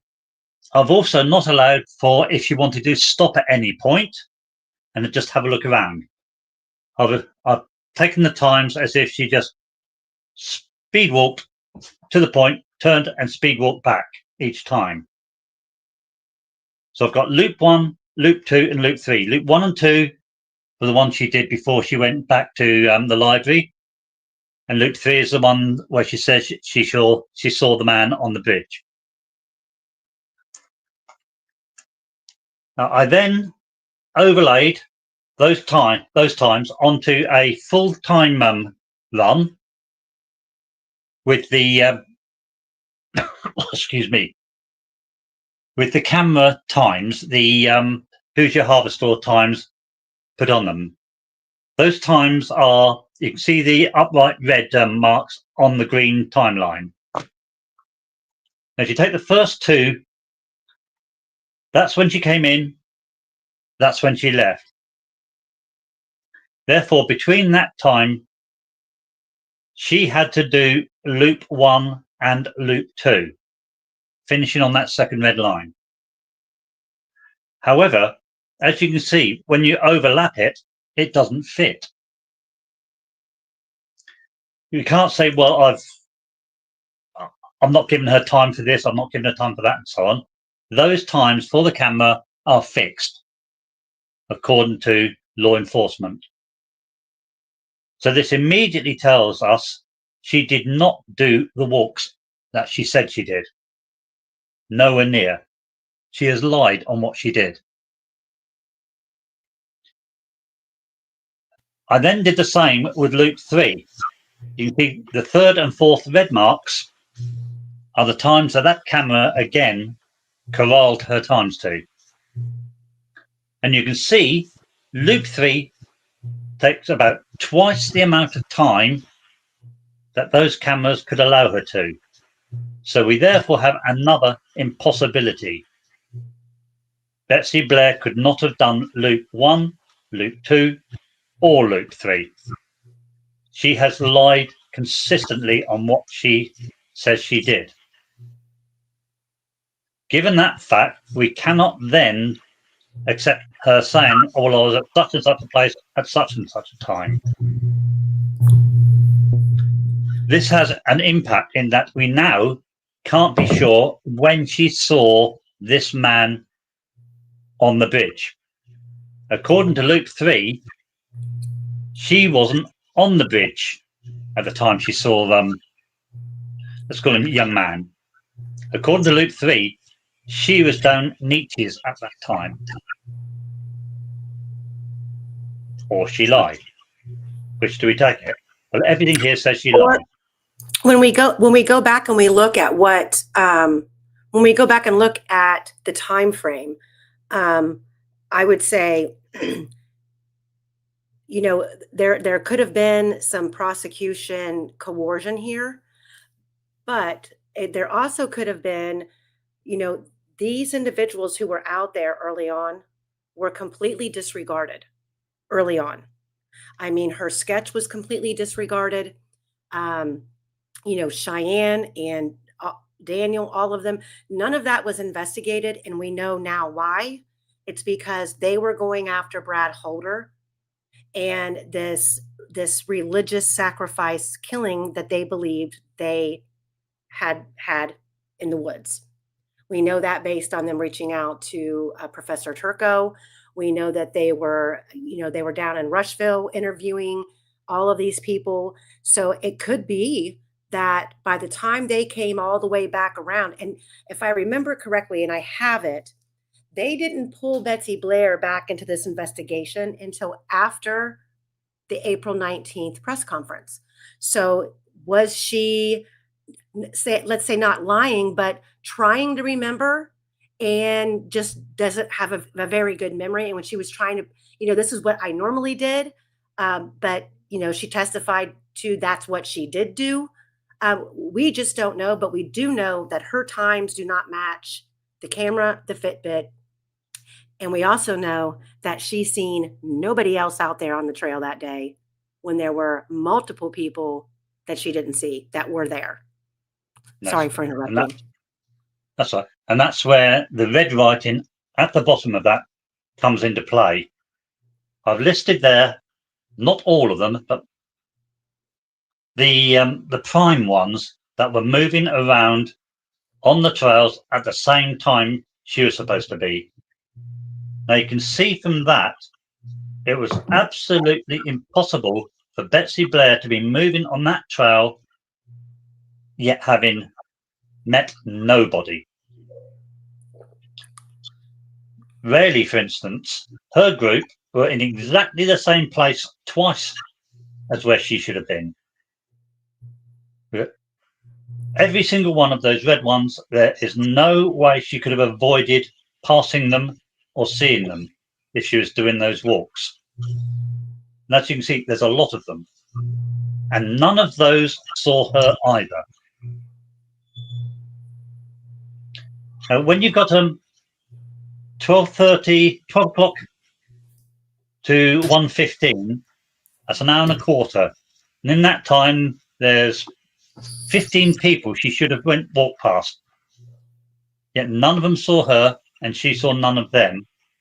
What does that tell you?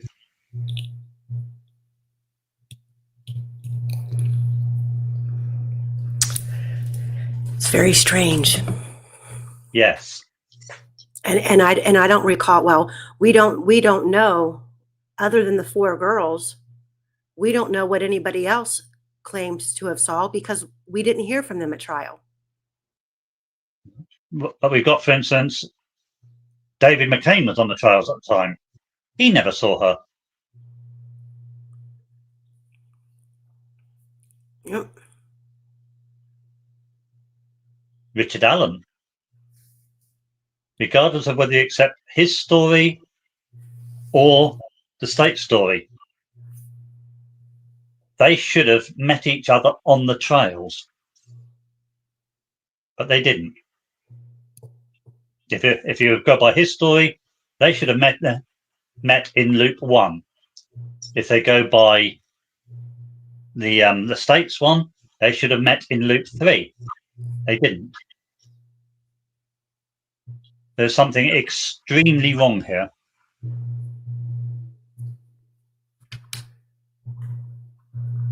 Do you want me to read her testimony that you have over here? Certainly, yes. Okay.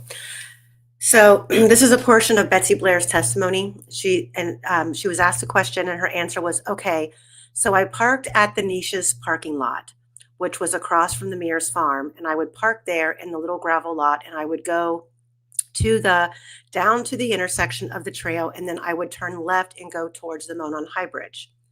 And I would turn around at the barrier there, and I would go back to the trail intersection with the Niche's trail, and I would turn left and I would go down the Niche's trail for some distance, but not all the way.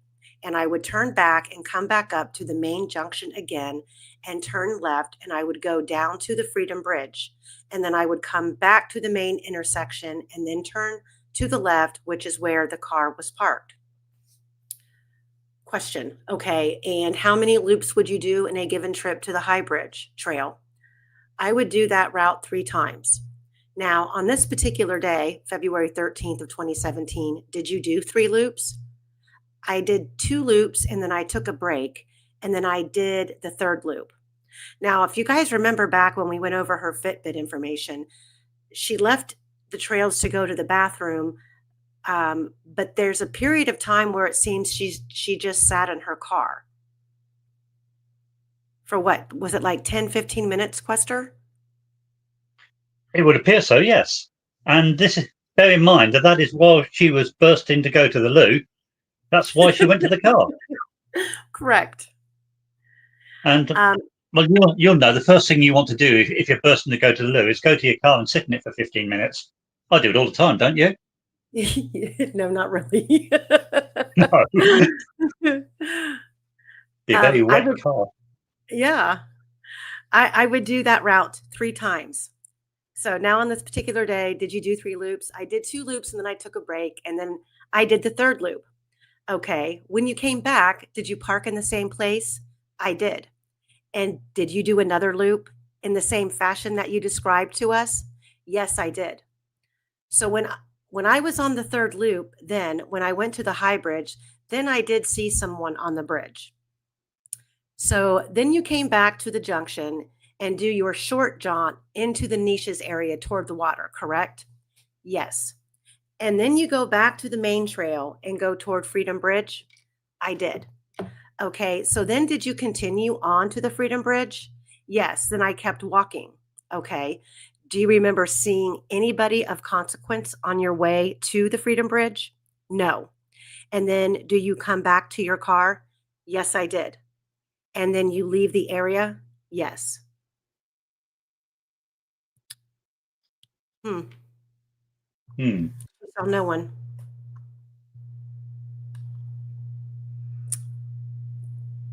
Saw nobody, saw nothing. Sorry, Garth, no.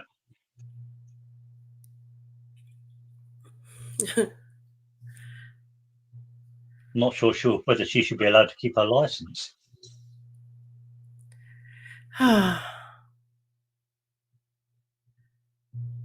Yeah, Gilletta said, why didn't she pop a squat if she saw no one around? Well, Cheyenne and Shelby Duncan did, didn't they? Yeah. Absolutely nobody around. Why not?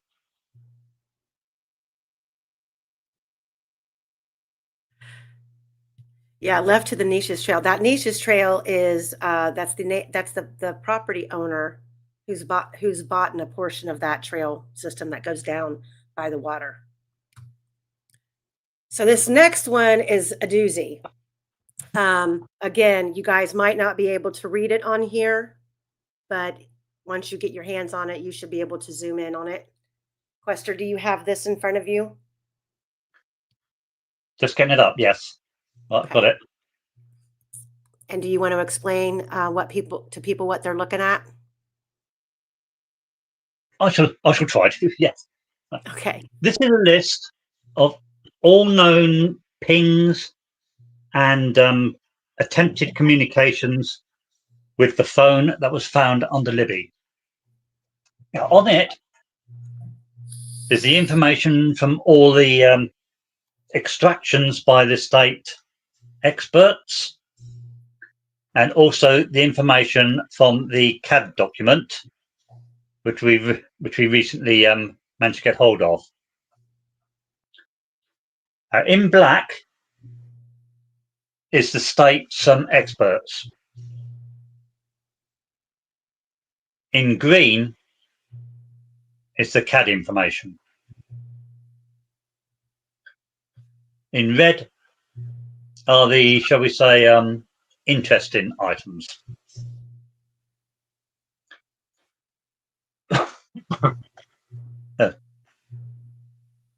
If we move down to 1, 2, 3, 4, the fifth box down on the left, which starts at 1700, we can see when the police got involved. We've got the pings coming in where they've asked AT&T to force ping the phone. We've also got at 1728 that the CAD recorded that they sent a text to that phone. Now, the thing with this is, if you see it in green, that was not produced on any of the experts' lists, which is extremely strange. Why would it not? That they sent a text to X. Why would that not be in the phone? As we move down, you see the CAD is registering. There were pings coming in at 1812, 1829. Those pings are not registered on any of the state's dumps. Why not? They're registered in other ones. And this carries on all the way through, even when the phone was supposedly turned off, 1917. The phone was used somehow while it was underneath Abby's body, and then it was switched off. Yet the CAD reveals that the police were still calling it, or trying to call it, and it was still pinging. Questor, where do you show that what's the time that you're showing that the phone turned off, and where did that information come from? 1917. That's 17 minutes past 7 in the evening on the 13th. That came from, I think it was Eldridge. It was Eldridge or Blue Shell, or maybe both of them. But it's from the state experts. Yeah.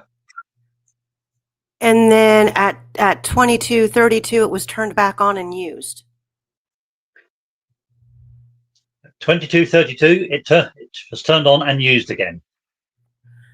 So does that mean the phone was actually like powered down, or did it like just completely go offline? How do we know that it was actually powered down? Because I thought that we didn't have any information regarding the phone actually being turned off until it actually died in the early morning hours.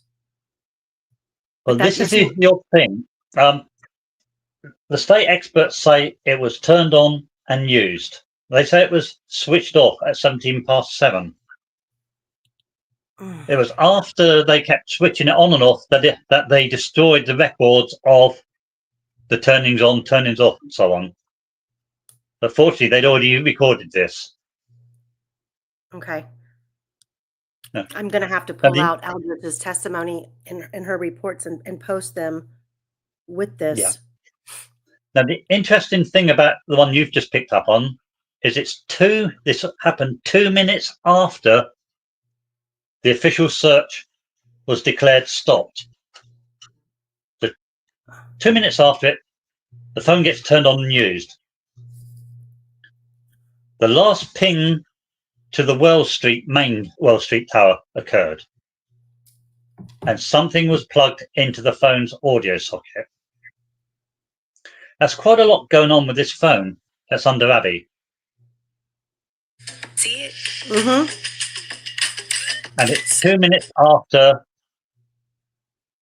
the searchers were supposed to have left.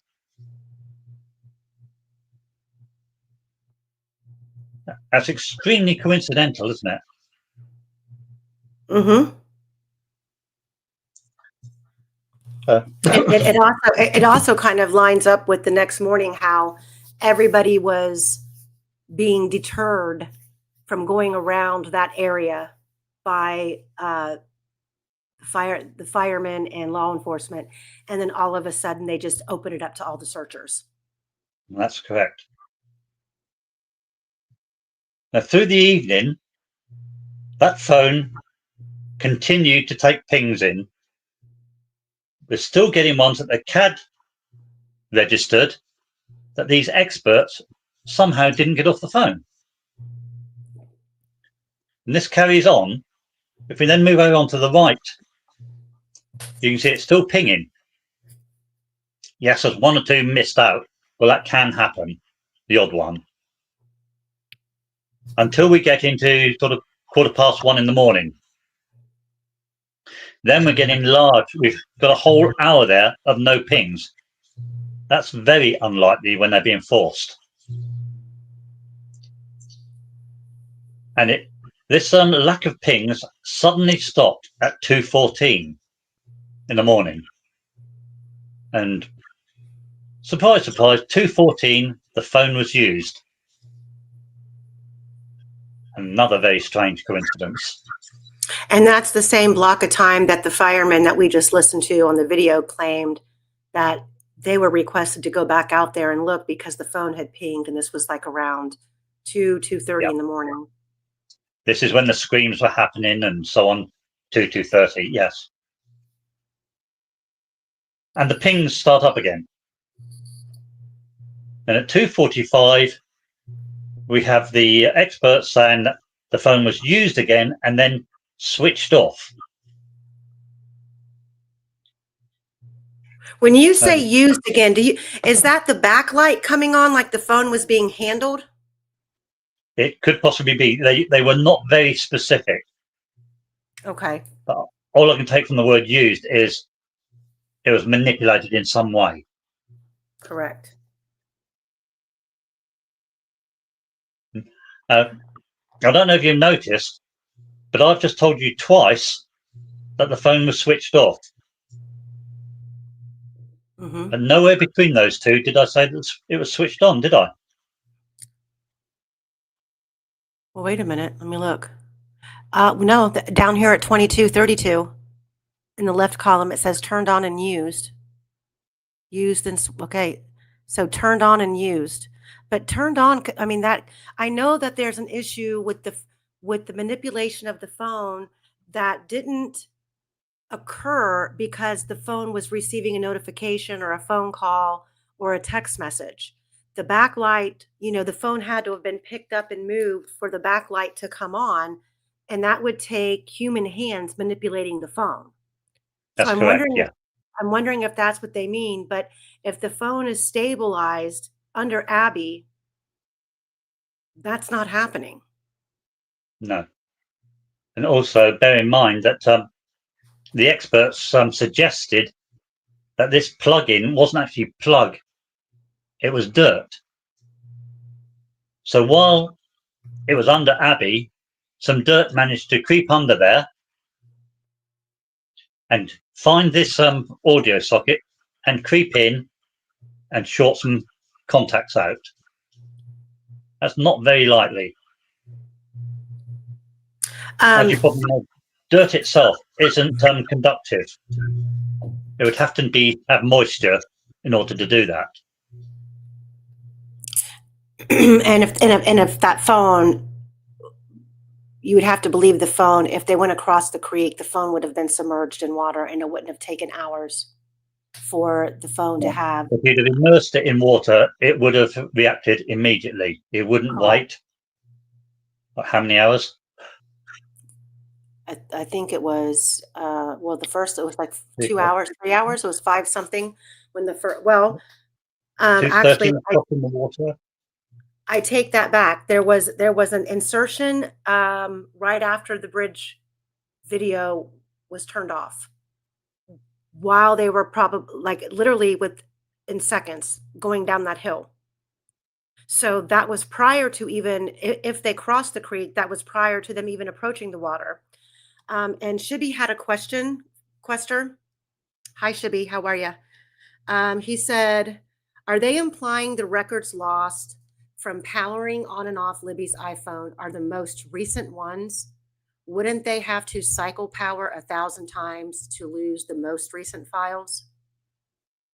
Not quite. I think it was Eldridge explained that it's the record of power on, power off that's volatile.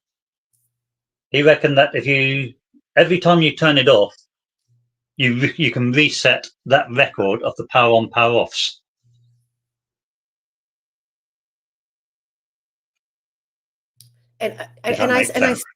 Yeah, it does. But I still feel like we were left with questions that, should have been answered. A lot of them, certainly. Yes. Okay, so keep going. Right, keep going. Yep. So we've now got this phone is switched back on underneath Abby. Where do we get to? And it's now pinging again. As we move down, we get to 4:30 in the morning. Sorry, I forgot to say that. 2:45, it was switched off. Yeah. Well, at 4:30, the whole phone turns on. Wakes up. Wakes up completely, yeah. It's not just gone to sleep, it's turned on. It receives the AT&T message, which, as you know, is quite telling, isn't it? Yes. And I did the research that I did on that. According to AT&T, that welcome message can happen really in one or two ways. One, the phone is connecting to an AT&T network, like a Wi-Fi, which again, not in the woods. Or two, the carrier of the phone is AT&T, as we know, and a SIM card could have been inserted into the phone. And, I truly believe that Abby had a phone in her pocket on that bridge. We don't know if the phone that she had in her pocket is the phone that they found under her. She seemed to be, in my personal opinion, she seemed to be the only one that had a place to actually, disguise her phone. Libby's sweatshirt that she had on did not have a front pocket. And going down that hill, Libby's really only option to hide her phone would be to put it in her jean pocket.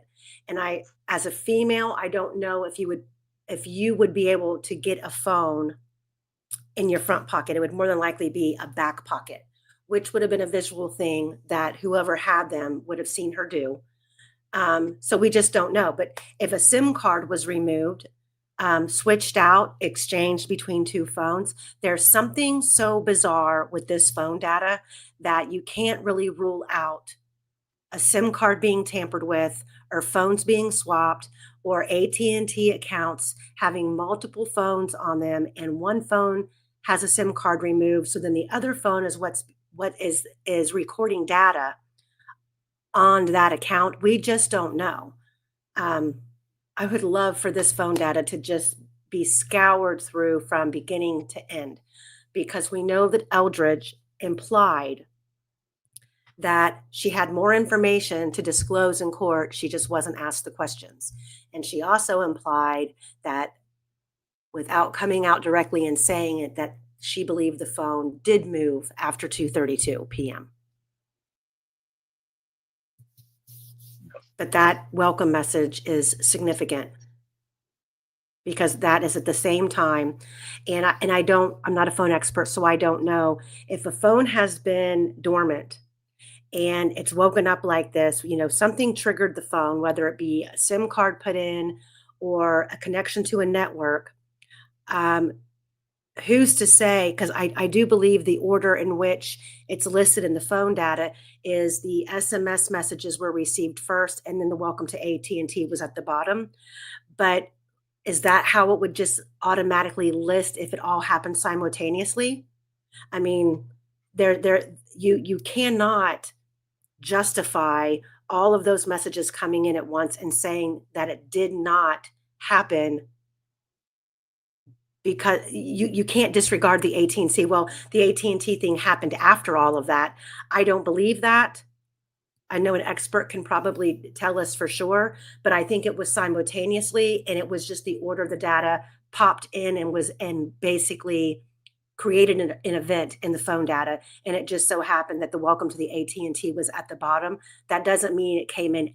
That doesn't mean, I don't think that means for sure that happened after all of that. I would think that the network happened and then everything flooded in.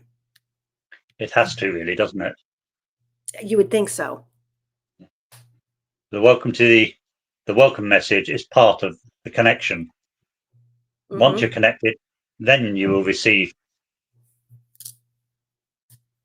But then ask yourself, why weren't those SMS received before? Why only now?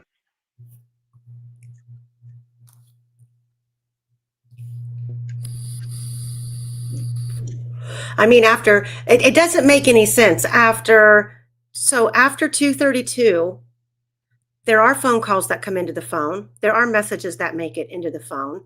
The phone is being called and voicemails are being left.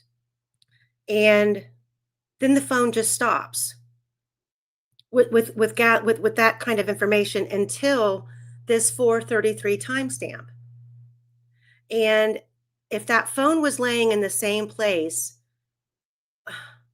why did it suddenly just stop? And we know from the testimony of the searchers who were there that morning when the girls were discovered, they were standing in that location and they were using their cell phones.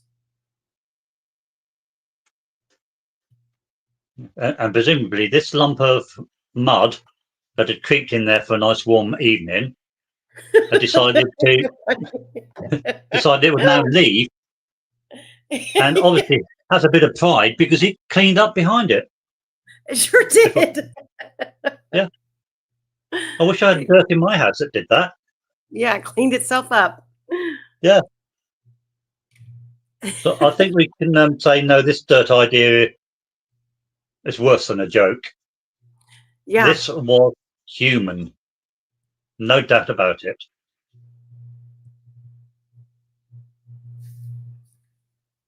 Anyway, after that, we then start getting the pings coming in. But again, the CAD is recording pings that the experts are not getting off that phone.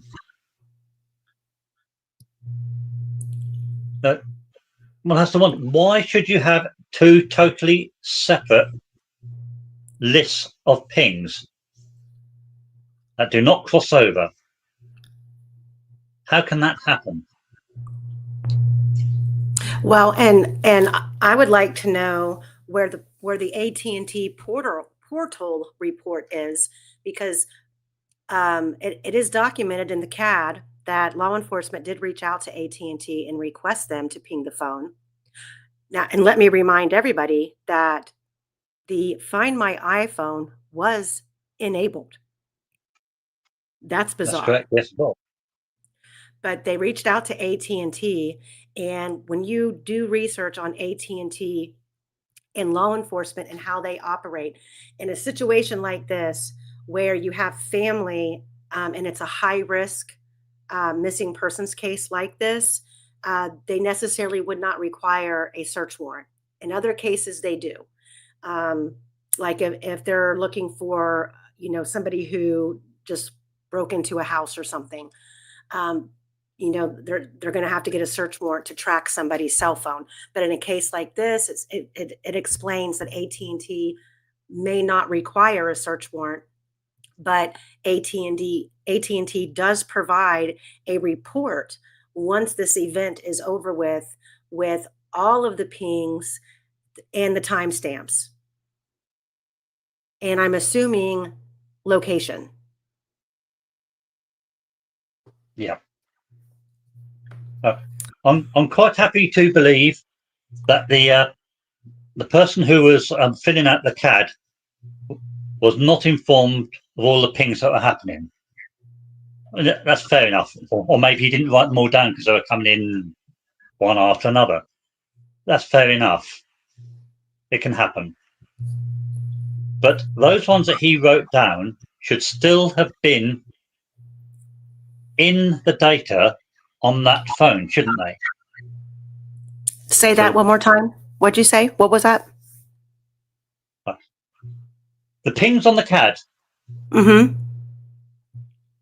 It's feasible that whoever was writing them down wasn't told about them all, or just didn't write down them all. Mm-hmm. That's feasible. However, Yeah.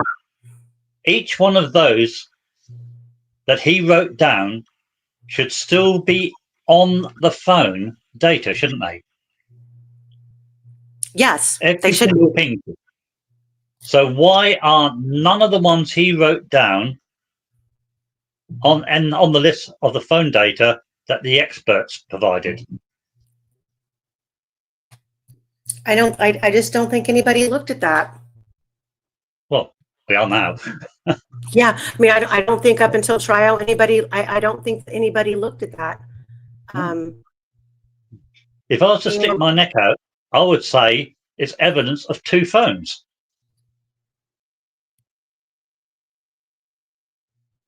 Yeah, I mean, 2 phones. we've been tossing that around now for months. I mean, literally. Yep.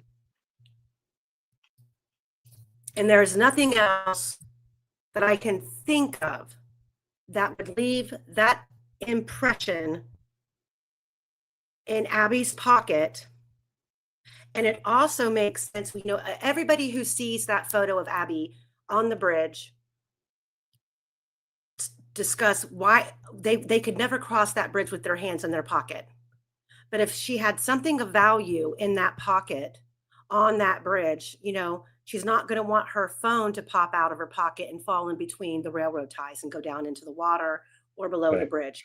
That would explain, you know, she's got her hands in her pocket, which she is then compressing down on that phone. And you can, to me, it's my opinion only, you can see it plain as day. And I'm going to say it again.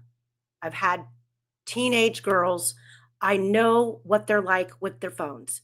And when you've got 2 girls sitting in a room and they're both talking to boys, they're both using Snapchat, they're not going to want to share a phone. Libby's not going to hand her phone to Abby for a half hour while she texts her boyfriend or she uploads or she scrolls Facebook. She's going to be like, give me my phone back. What's going to happen is if there's a phone laying around the Patty's house that no one's using, here, use this one. Yeah. And where is Libby's rose gold iPhone?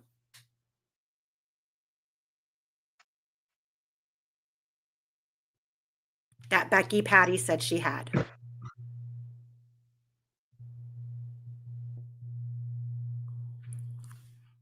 Okay. Now, if we move on a little bit further, we can see that after 5:45 in the morning, there's no pings being recorded anywhere, not on the phone, not on the CAD, nothing. For what? An hour and a quarter? Absolutely nothing. Then suddenly the phone under Abby is used just before the official search resumed. Did it again, didn't it? Mm-hmm. Just before the official search stopped, the phone was used. Well, sorry, just after. Just before it resumed, it's used again. Odd. Now these pings below that, I know I'm getting ahead of you, but I can't help myself. Okay. These black in the black boxes down here, that you know, the 501, the 901, the 1001. You know, we've got these every 15-minute pings. Is that from the AT&T CAD pinging? Because you said That is from the data from the phone that was under Abby. Okay, weren't we told the phone was dead? Leesenby said that hours before all of this, yes.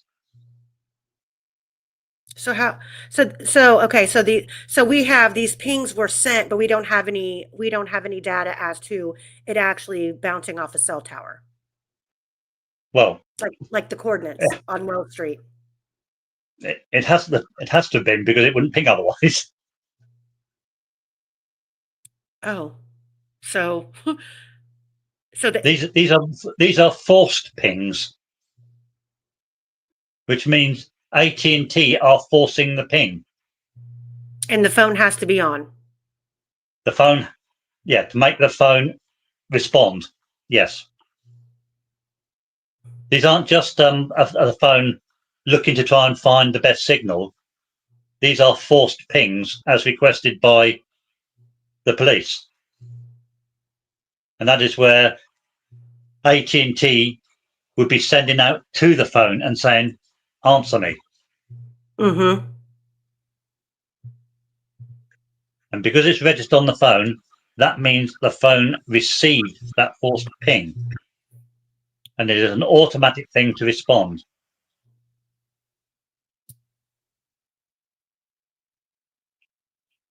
Ugh. So the phone was doing everything it should do in regard to forced pings.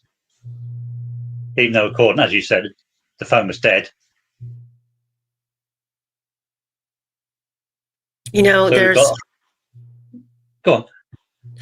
Just going to say, with everything, just from what we have our hands on, pre-trial, social media, names, timelines, trial transcripts, pre-trial transcripts, there is so much here for a slam dunk case of innocence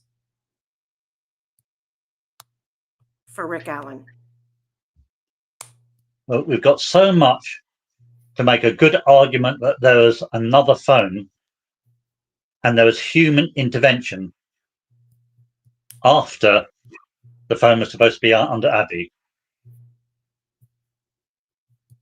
You can't get round the fact that there's human intervention with this phone. Mm-mm. Just going off piste a bit, Great Lakes fungi, or fungi, saying that Blair is just old and didn't remember right. Yeah, that's quite possible. As we would call her, a befuddled old bat. Quite possible. But then she's in trial. She's given evidence. Since when should the prosecution and the defense allow a befuddled old bat to stand there and give you a story about what she normally did instead of giving what she did? It's ridiculous. And they should have been able, not to pat. And we're not the only ones. I mean, there's a lot of people in this community who have done fantastic work, and not to pat ourselves on the back, but they should have been doing what we're doing. They should have. Line by line, timestamp by timestamp, and I understand, and I'm not giving the defense a green pass. What I'm saying is, I think that the defense spent 75% of their work on this case wrapped up in what was in the Franks motion, and all of this other stuff fell to the wayside, and they had no time to recover once the third party suspect a motion of limine was granted to the state. Hindsight engineering is always easy, but looking at this, Betsy Blair, if they'd have looked tightly into her, she was a busted flush. Useless. They could have got her basically thrown out as a witness. Without her, nobody's seen anybody on the bridge. Nobody's seen 4 girls leaving. That's true. Nobody's seen this car at CPS. Mm-hmm. That's a massive hole in the case. And the time line of the case collapses as well. And we've now got the phone, all that phone data collapses and opens a massive black hole. The defense should have tightened in on these. Yeah, because all of the impossibilities of what the state said are right here.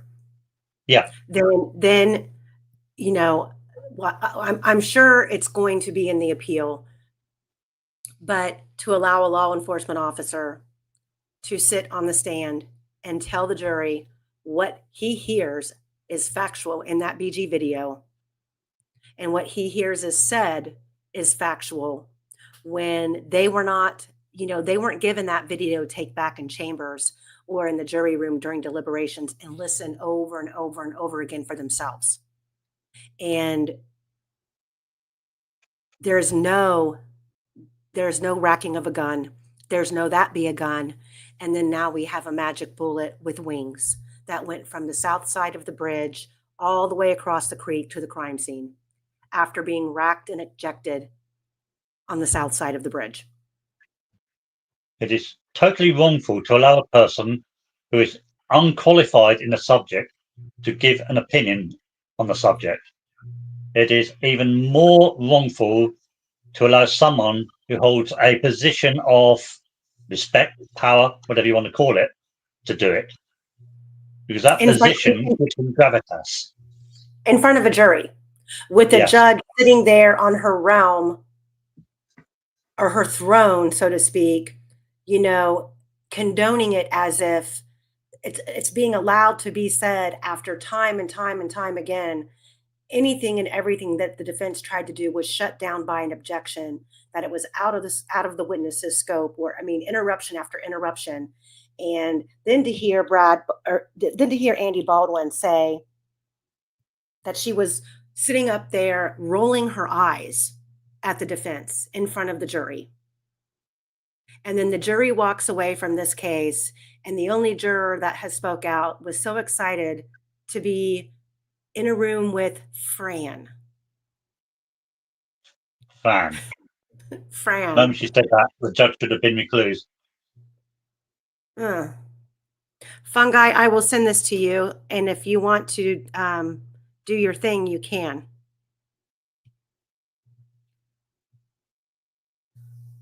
And and that's another, and I think that's another frustrating thing.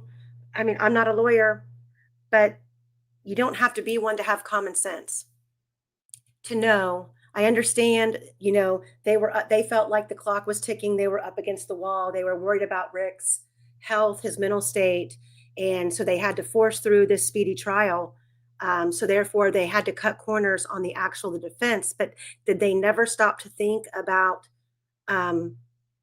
what would happen with the rest of his life if they lost?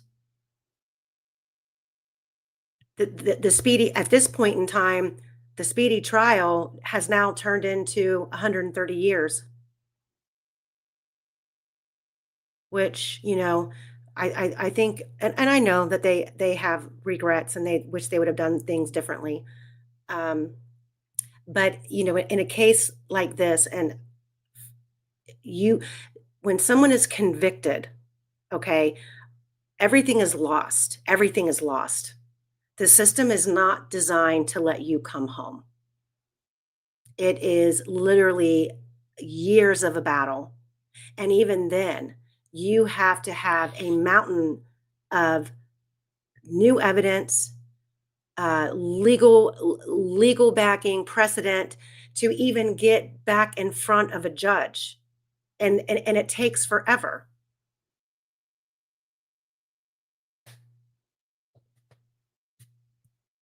So this is good work, Quester, that you did on this. This is very good work. Thank you.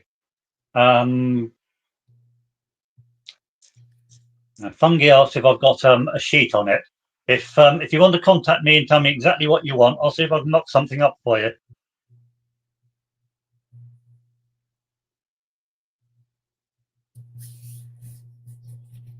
Well, I think that's the last, isn't this the yeah, this is the last page of the presentation.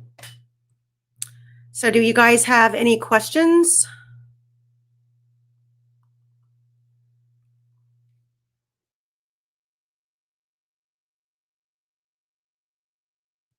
Let me see if I can pull this off. Do you guys have any questions? I will get this evening. I have to go over. I have to go over to my daughter's when we get off of here. Thank you, unindicted. But I'll get the stuff uploaded to the Facebook group. But okay, so we have a question here. It says Exhibit 212. Exhibit 212 shows she walked approximately 6,000 steps in roughly 1 hour and 15 minutes from 12 to 1:15ish and another 3,000 steps for loop 3. Why ignore the Fitbit data? We've covered the Fitbit data on here. Go ahead, Quester, because you're more knowledgeable about that than I am. Yeah. Well, the first thing is ignore the steps. That's just it's basically trying to guess what you've done. There's no rhyme or reason to it, really. Yeah. You wiggle your arm 20 times, you've done 10 steps, that sort of thing. Well, you haven't. All you can really get from the Fitbits are the times it says you're active, the times it says you're not, that sort of thing. So we're not ignoring it. And as Amy said, we have gone through it before. But with the new things that are coming out day by day, we have to adjust. One of the things I will be doing soon is readjusting the Fitbit information to see how that fits as well. This episode was just to show you how it applies to the Hoosier camera. So watch this space. You'll see the Fitbit stuff coming up later, probably. Mm-hmm. And it'll be even worse, I should think. Under your scars says, how's Ricky? Do you mean Reese under your scars? So where's that? I think she was asking me how Reese Davis is doing. I haven't heard from him. I heard from him while I was on vacation, and he wanted to give me a call, and I told him what time to call me, and he didn't. And I haven't heard from him since. So I can message him and just touch base. Let's see. Thomas says, can anyone contact witnesses like the people that seen the guy by their mailbox? I mean, it's... Well, there's no property in a witness, so you probably could. Yeah, it's just, what you get out of them could murky or muddy the waters, I guess. Because what they tell you is really not, that's hearsay. It's not going to be in a court of law. The honest to God, the best information that we got from the Leiberts is what's in that summary report. The day the girls were found, that's what they said. And you're talking 2 little girls found within a mile of your home? If it's even that far, and you forget what transpired, especially when what you saw, there are other accounts of a similar person with a face covering. It's just so bizarre to me. And I don't know. It's bizarre. So Great Lakes says, what time did fire? I don't, what do you mean? Which firefighter are you referring to?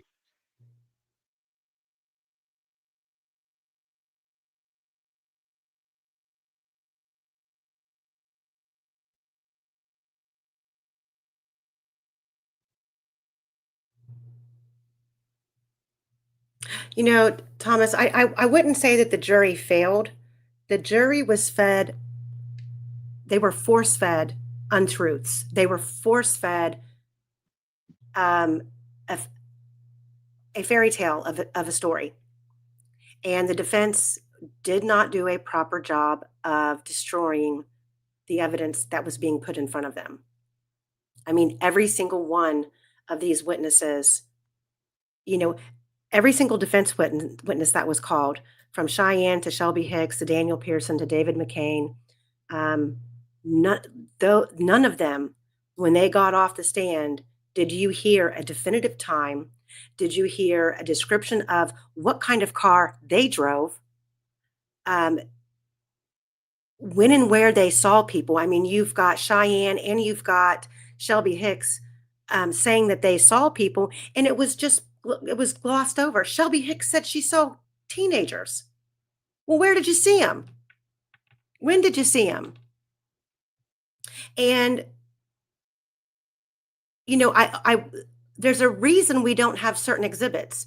Prime example is Cheyenne's photographs that were submitted as exhibits. The photographs that we have that Cheyenne posted, you've got 3 feet in the photos. 2 are wearing the same pair of shoes. The other one next to her is wearing a different style of shoe, and that person is carrying a katana sword. Why? And were those the pictures that were uploaded as exhibits that have not been released to the public? The letter that Cheyenne wrote to law enforcement that was admitted as an exhibit has not been released. And with the picture of Shelby Duncan on the bridge, walking across the bridge, she's not holding a katana sword. So is now Cheyenne holding the sword? Or was somebody else there with them? Like a Cheryl Loeffler. And we know that law enforcement knew about the fact that Cheryl Loeffler was reported out there with Cheyenne because she said it on the stand. She said they came to her house in 2023 and showed her a picture of Shelby Duncan. And the first question was, is this Cheryl Loeffler? Why in 2023, after Rick's arrest, are they now going back to Shelby or to Cheyenne asking her about Cheryl Loeffler? And don't even get me in the weeds on that, because that whole Monticello group of people, I just have a really hard time believing randomly showed up on the Monon High Bridge on Monday, February 13th, within the hour of 2 little girls being taken off that bridge. With the connections that they have, there's just you can't. That's why I said in this series we are going to, as far-fetched as some things may be, as solid as some things may be, we're going to overturn every rock and just discuss it. And you guys can make your decisions. And we always say we're not here to be the end-all be-all of the case. We're just taking what's out there and trying to make sense of it.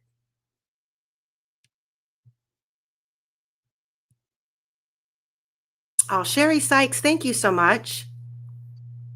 Sherry Sykes says the jury was not given all of the evidence, but in saying that, I don't understand how not one member of the jury has come forward to say if they were given all meaningful evidence, their decision may have been different. Good question. I will throw out a little tidbit of information. I'm not going to say her name, but she's reached out to me.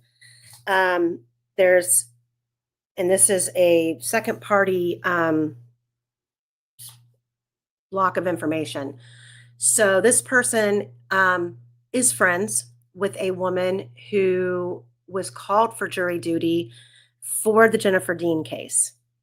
And this person's afraid to come forward. Nick McClellan was the prosecutor, and apparently there was some very heavy language put on these jurors, even when they were called to come in and fill out the paperwork.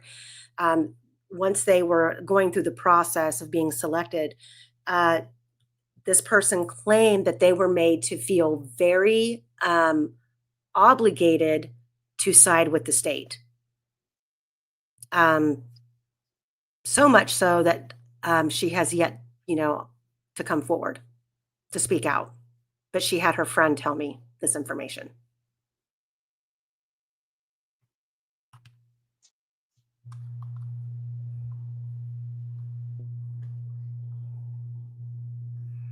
Yeah, Kelt, it could be. I mean, I'm sure the Monticello group, I'm sure they were a whole bunch into that. Thank you, Trial Junkie. Well, guys, I think that's it. We don't have any more questions. Oh, here we go. Well, the one we heard from said the jury disregarded testimony they didn't believe to be that is reasonable doubt. So the verdict was not based on the totality of the evidence. It's a good way to look at it. And, who knows? I mean, I would love for a juror to reach out. And, I would even do, um, a live stream without the chat being on, just so they wouldn't feel, overwhelmed. Just to get, I would give them every opportunity to tell, whatever it is that they felt, and why it took them so long to come forward. And I just wonder now that the trial's, 8 months out, so that some of them are now looking at all of this and feeling like they don't want to be the whistleblower coming forward and saying, you know what, I feel like we were betrayed by the state. Or they don't want to, be that person in front of the families who say, okay, I got this wrong. Sorry. I got it wrong. And they may not want to, be that person to face Kathy Allen and say, I'm sorry. You just never know what their feelings are. You just have to, we have to respect their decision. Like we can't misbehave so badly. That's the pot calling the kettle black when we're wanting law enforcement to do what's right. But that doesn't mean that we can't use our voices and force Indiana to not look away. Because if they continue, we're not even there yet. But in a lot of cases, these cases ping pong back and forth between the appellate court and the state court. And eventually, if that's what happens, they need to understand that eventually this case will make its way out of Indiana. But I hope it doesn't have to go that. I hope it doesn't go that far. I hope that I'm sure this appeal is going to be jam-packed full of arguments that are hopefully going to cause the appellate court to hopefully yank this case off of Judge Gall's desk and give it to someone else. That would be a dream come true. Just don't know if that's going to happen.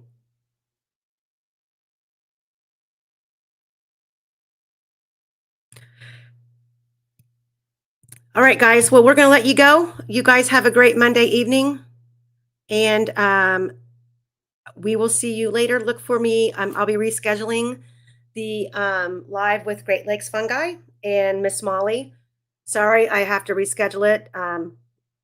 I've been on since last night and today about 7 hours. So, and I wasn't expecting my daughter to call. So love you guys. Thank you so much. Have a wonderful day and enjoy your Monday evening.